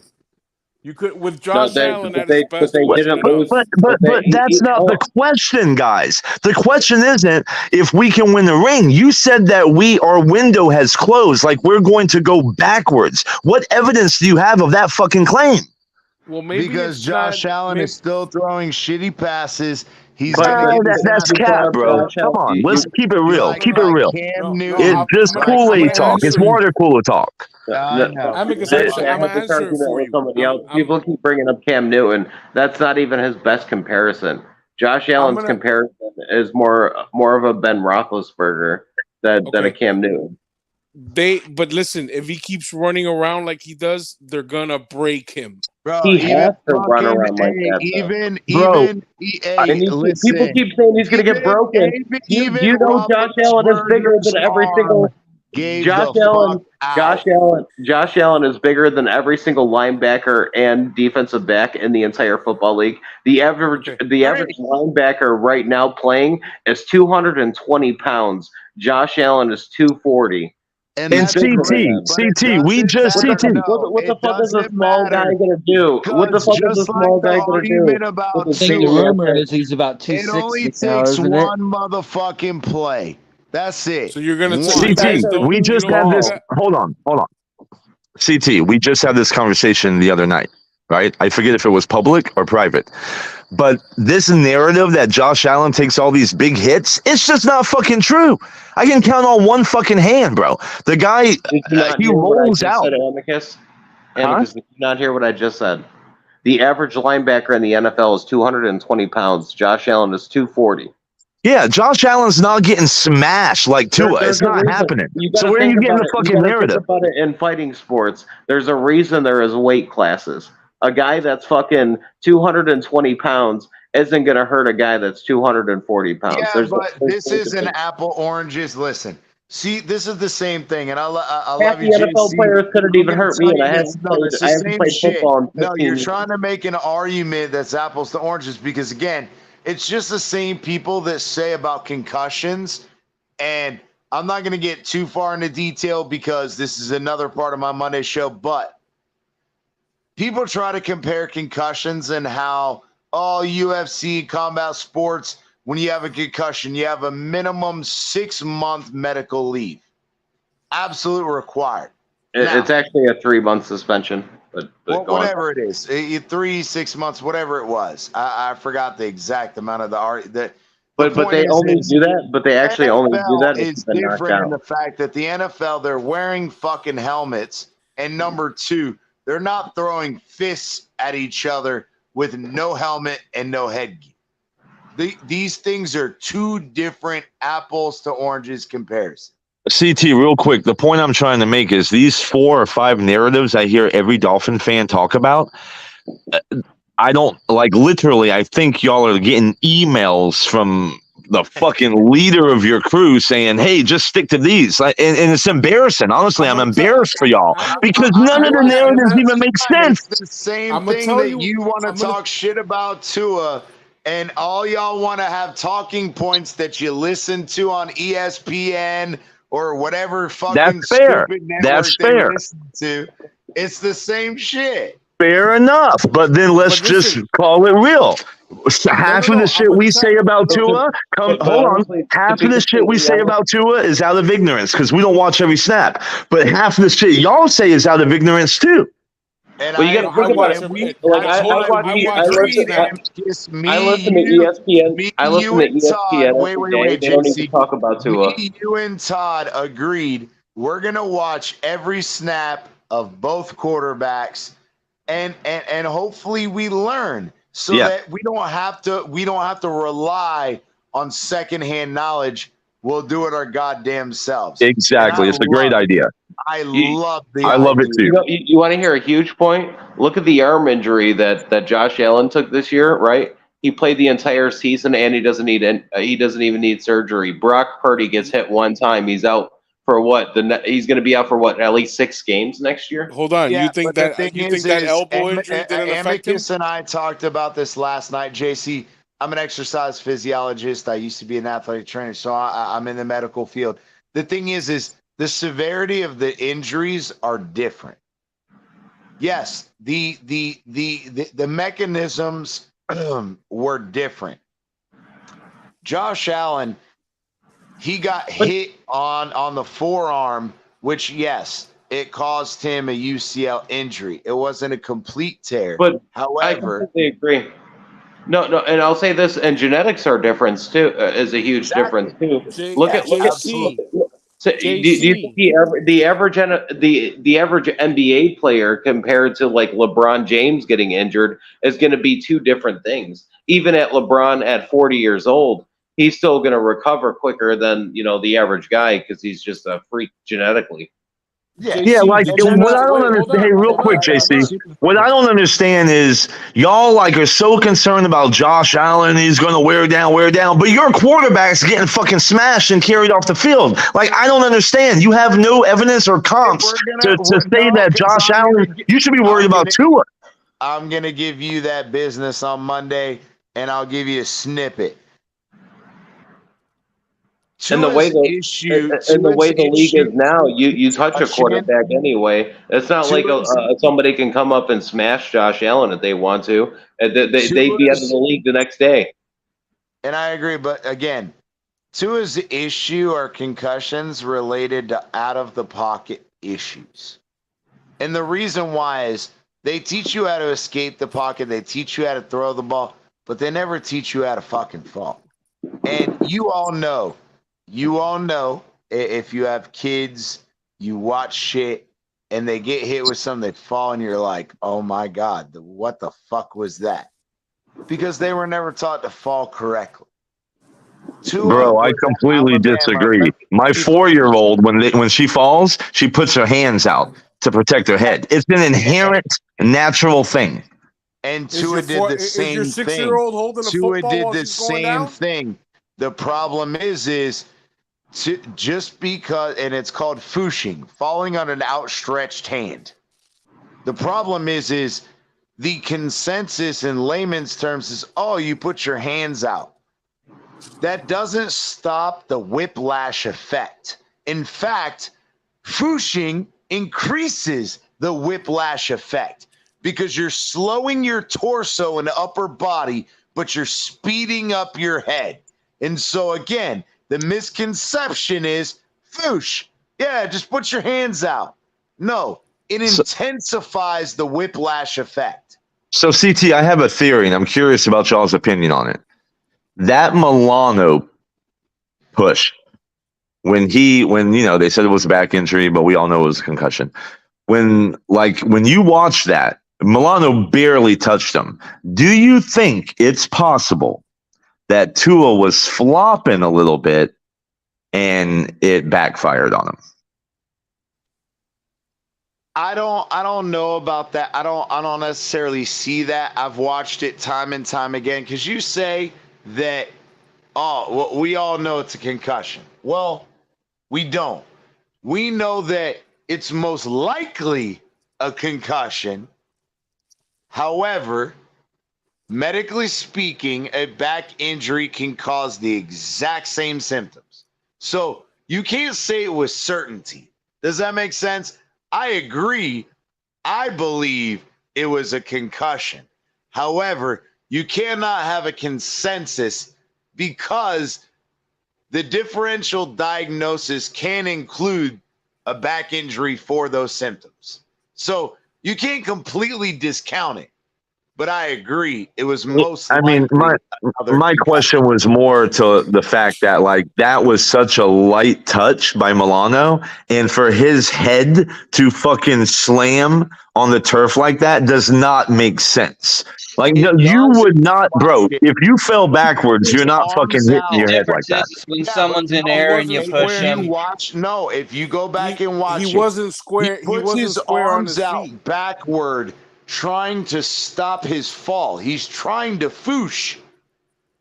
The problem is he slows down his body, but it increases the whiplash effect. So you're slowing down your torso. He puts his arms out, like a swan. A bird. He's trying to break his fall that way.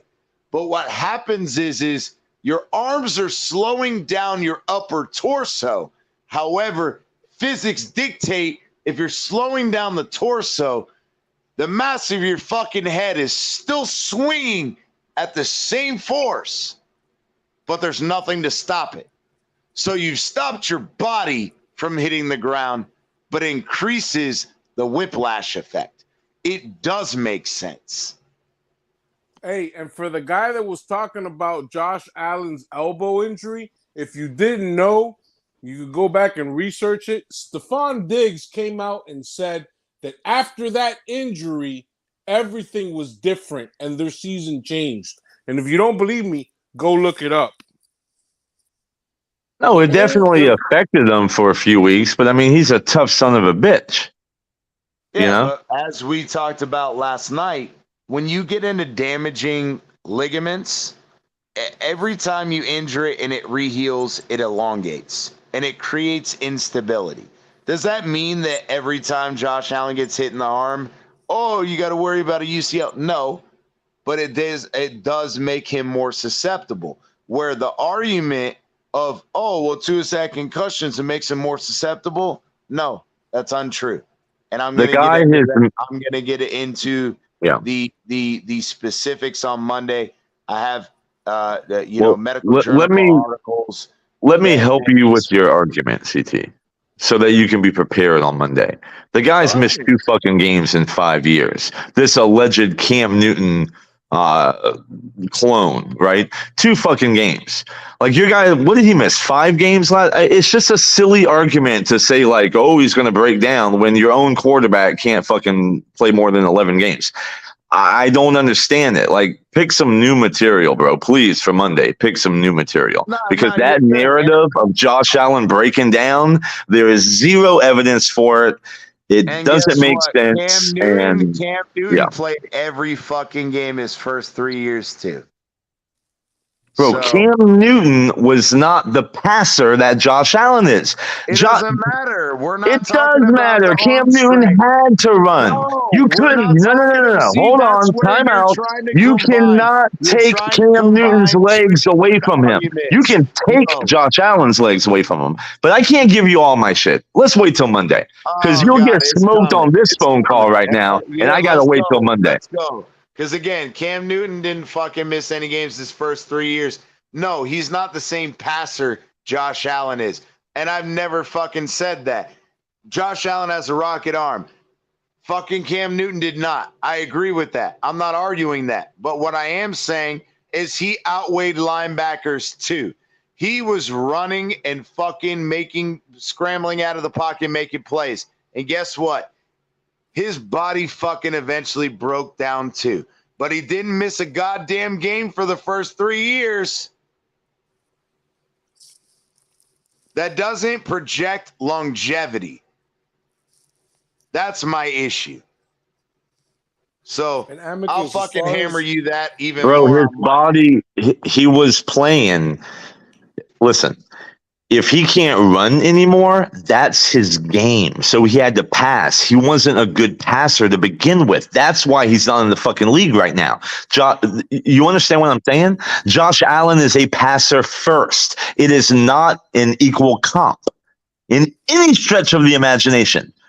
But if he gets hurt, other than arm strength, this is where you're ignoring the wait, Nelson, real quick, please. Here's another narrative. The narrative, this crazy narrative that Josh Allen is not a prolific passer or accurate. I mean, what the fuck are y'all getting this shit from too? There's a 63% a fucking stat that doesn't show the intangibles of the fact that you don't have any personnel, nobody to fucking throw to. But none of that fucking matters, because if he gets injured trying to run and he gets fucking hurt, it doesn't matter how good of a pocket passer he is. It doesn't matter what intangibles he has.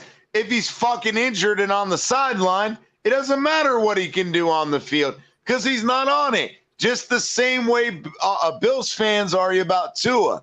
Tua's great when he's on the field. But when he's injured... Just so you know, the coaching staff does not want him to run all the time. So, I mean, that's going to be fixed. It's already talked about. You know why they can do that, CT? Because he's a great passer. Tua? He's a great what? You broke up there for a second, Amicus. Because he's a great passer of the football. That's why they can look at Josh and say, hey, Josh, let's not run as much. Or do now, you can't take it all. There's shit in his DNA that makes him who he is. He's a playmaker, right? But there's some better decisions that can be made. But once again, this narrative that he doesn't get hit. The guy doesn't get smashed, man. I mean, it just doesn't happen. So what happened? Go watch the film. So what happened when Tua came out after having a concussion and he ran over 2 guys in the same fucking game? But so hold on, Amicus, Tua you think doesn't Josh have the Allen, same size as Josh Allen, but he's still running motherfuckers over. do you think Josh Allen is I don't know. Tua's getting pretty close to being Josh Allen's weight, I think. Hold on. Do you think Josh Allen is a better passer if than he Tua? gets some more steroids, he might. I can't hear you, Nelson. Do you think Josh Allen is a better passer than Tua? It's not even close.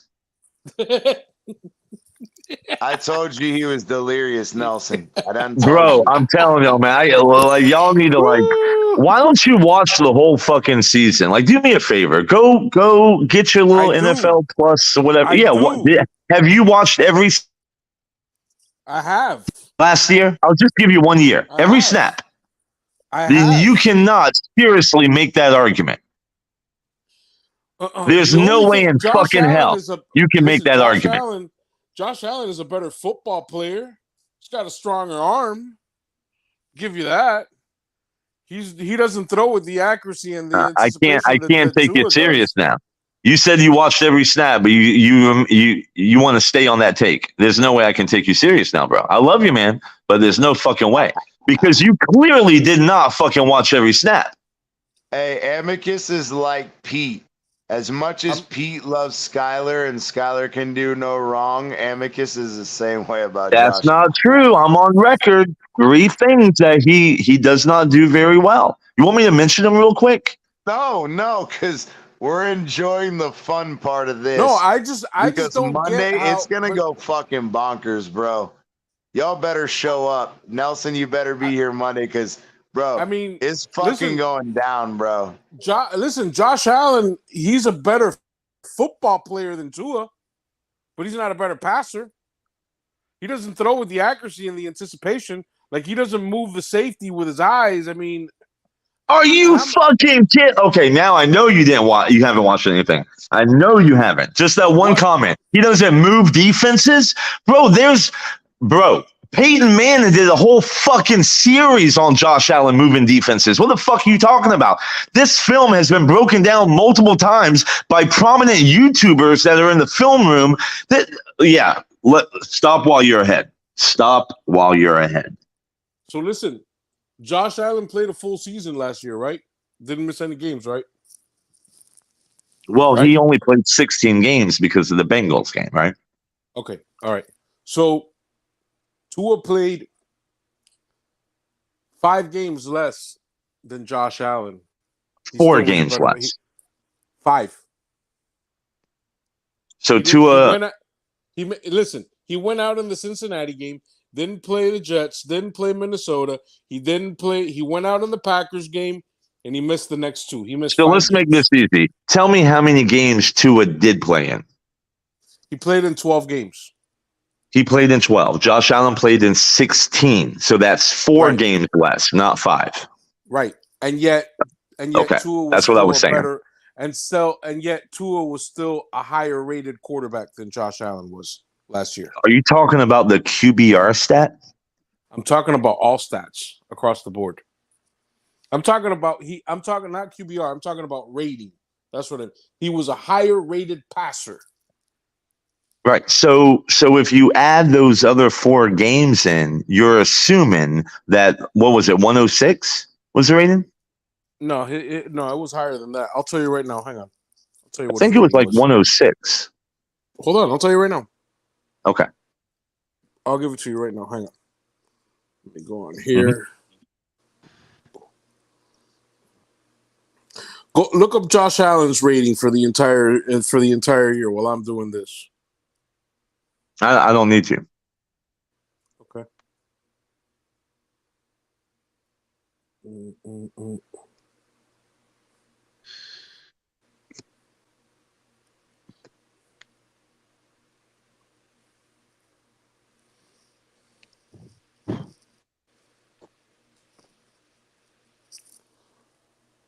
Actually, it was actually 105.5.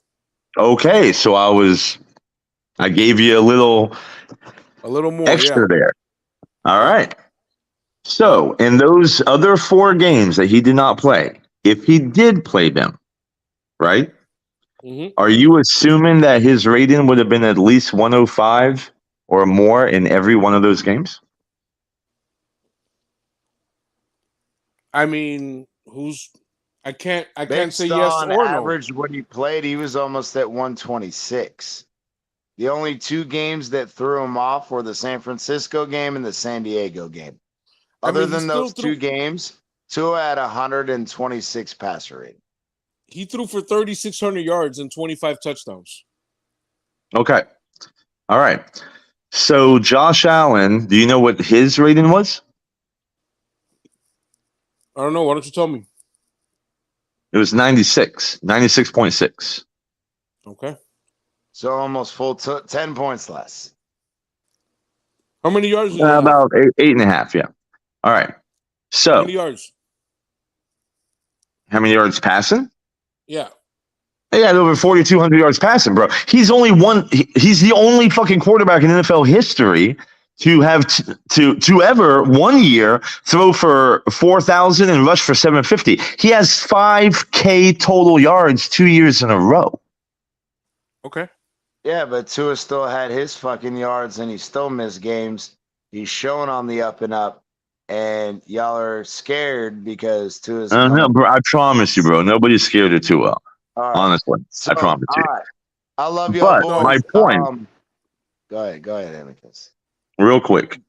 But you better be scared of Tyreek Hill. Well, that's what I was going to mention. Tua has Waddle and Tyreek Hill. Do you think that rating is probably boosted a little bit because of the personnel around him? Here's the intangible argument. Bro, if you think that Tua plays on the Buffalo Bills and goes 13-3, you've lost your fucking mind. They're 6-11. Josh Allen on the Dolphins, 16-1, guaranteed. There's no comparison. You cannot compare Tua and Josh Allen. So hold on. So Tyreek Hill. No. Listen, I love you boys. No. More or less on the listen. same. All right, Nelson. Listen, I love you guys.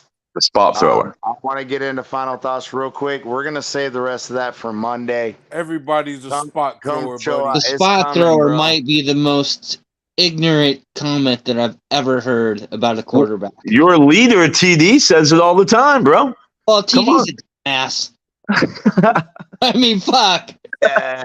So everybody. No, he's good when he's trolling, but he's a dumbass at other times. He's a good guy, though. Yeah, I'm just fucking. All the luck or, the good in the world, but. All right, damn it. You guys are fucking cutting into my possibly getting late time. So, again, final thoughts for the third time. Let me start with you, Nelson. Hey, let us know your final thoughts. Come out here on Monday. We're going to finish this argument. Warzone is coming. Thanks for coming out to Miami Fan Talk Network. Look out for Bills Mafia, all that. But Nelson, give us your final thoughts and what do you what do you think is gonna happen? The Bills suck and Dolphins are gonna fucking win the AFC East. Well, final thoughts. Okay. So final thoughts. So listen, I don't know. I guess I like you guys were saying about the narratives that Dolphin fans keep putting up that you guys have regressed or whatnot. I just want to say that maybe that's a little bit wrong. Maybe it's come out the wrong way. I'm not going to say that the Bills have regressed, but it's clear that the Dolphins have closed the gap a lot between themselves and Buffalo, where it was, that gap was closed a lot last year. The Bills are still a great team. That their window's closing down, absolutely. There's no doubt about that. But yeah, it's just gonna be a fun season. I can't wait for it to start. I'm glad. CT, thanks for inviting me on here. And I really appreciate all you guys that are on here. And that's all I got. Well, I appreciate it, Nelson. Again, you better come on fucking Monday because Amicus is getting the ass whooping that he don't even see coming. He's like Michael Bisping. He's only got one eye and he can't see good out of the one eye. You better hope you don't bring those four narratives, and that's not your ammunition. I'll just tell you that right now. All Hey, right, go ahead, Amicus, Green everybody's Rat, got with a your plan till final they get thoughts, punched in the brother. mouth. Yeah. Hey, Nelson, I want to say, man, I really appreciate you, bro, and your takes were wonderful to hear. Good time, and yeah, man. Hey, Raphael, good night, brother. Good night. I appreciate you coming on. Like I said, anybody like sub, all that good shit. But go ahead, Green Rat. We'll save the good stuff for Monday and stuff. I guess this year we'll see King Noah picking off Trash Allen a few times this year, and it'll be a good time. So that's about all I have tonight. All right, Amicus, give me your final thoughts, brother. Well, my final thoughts are I appreciate Green because I see you all the time in chat, Green Rat. So it's really good to put a voice I to know. the name. Don't ever take me completely serious in chat. I like the trolls. It all started with Mark and stuff, and Mark's just some, but Michael K's pretty good, and I'm sure he's probably told you that I just like to troll. So never take it. Same here. Listen, man, I'm in Dolphin chats all day long, so I mean, obviously, Troll is my middle name, but I do love the Dolphin fan base. I hate the Dolphins, but I love the fan base. I love you guys. I love all those guys. Yeah, so, I mean, I'm over 50 years old, so I mean, I don't sound like it, but I've been watching football for a long fucking time. So yeah, bro. Yeah, so see, guys. You too, man. You too. Thanks for coming on. So my final thought is, again, I keep it 100, man. There's no fucking. First off, Alan Neer is not even a real thing. It can't be, and I could talk about that on Monday as well. But there's flaws with Alan, and there's frustrating ones, right?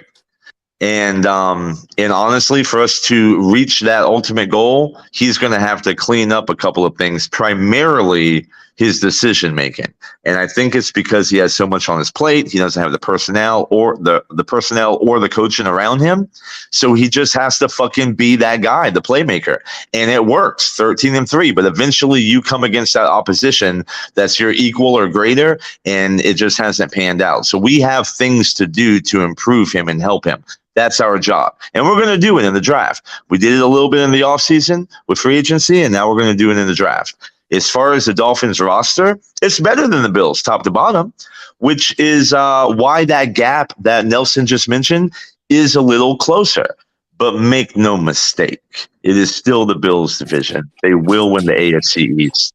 Whether it's by 4 games or 1 game, it's going to happen for the 4th straight year. And besides that, man, love all you guys. Go Bills. All right, you guys, thanks for joining us. I appreciate it. Hey, come and check it out Monday. It's going to be fire. Like, sub again. Hit up Bills Mafia and Miami Dolphins content, and we will see you next time. Peace.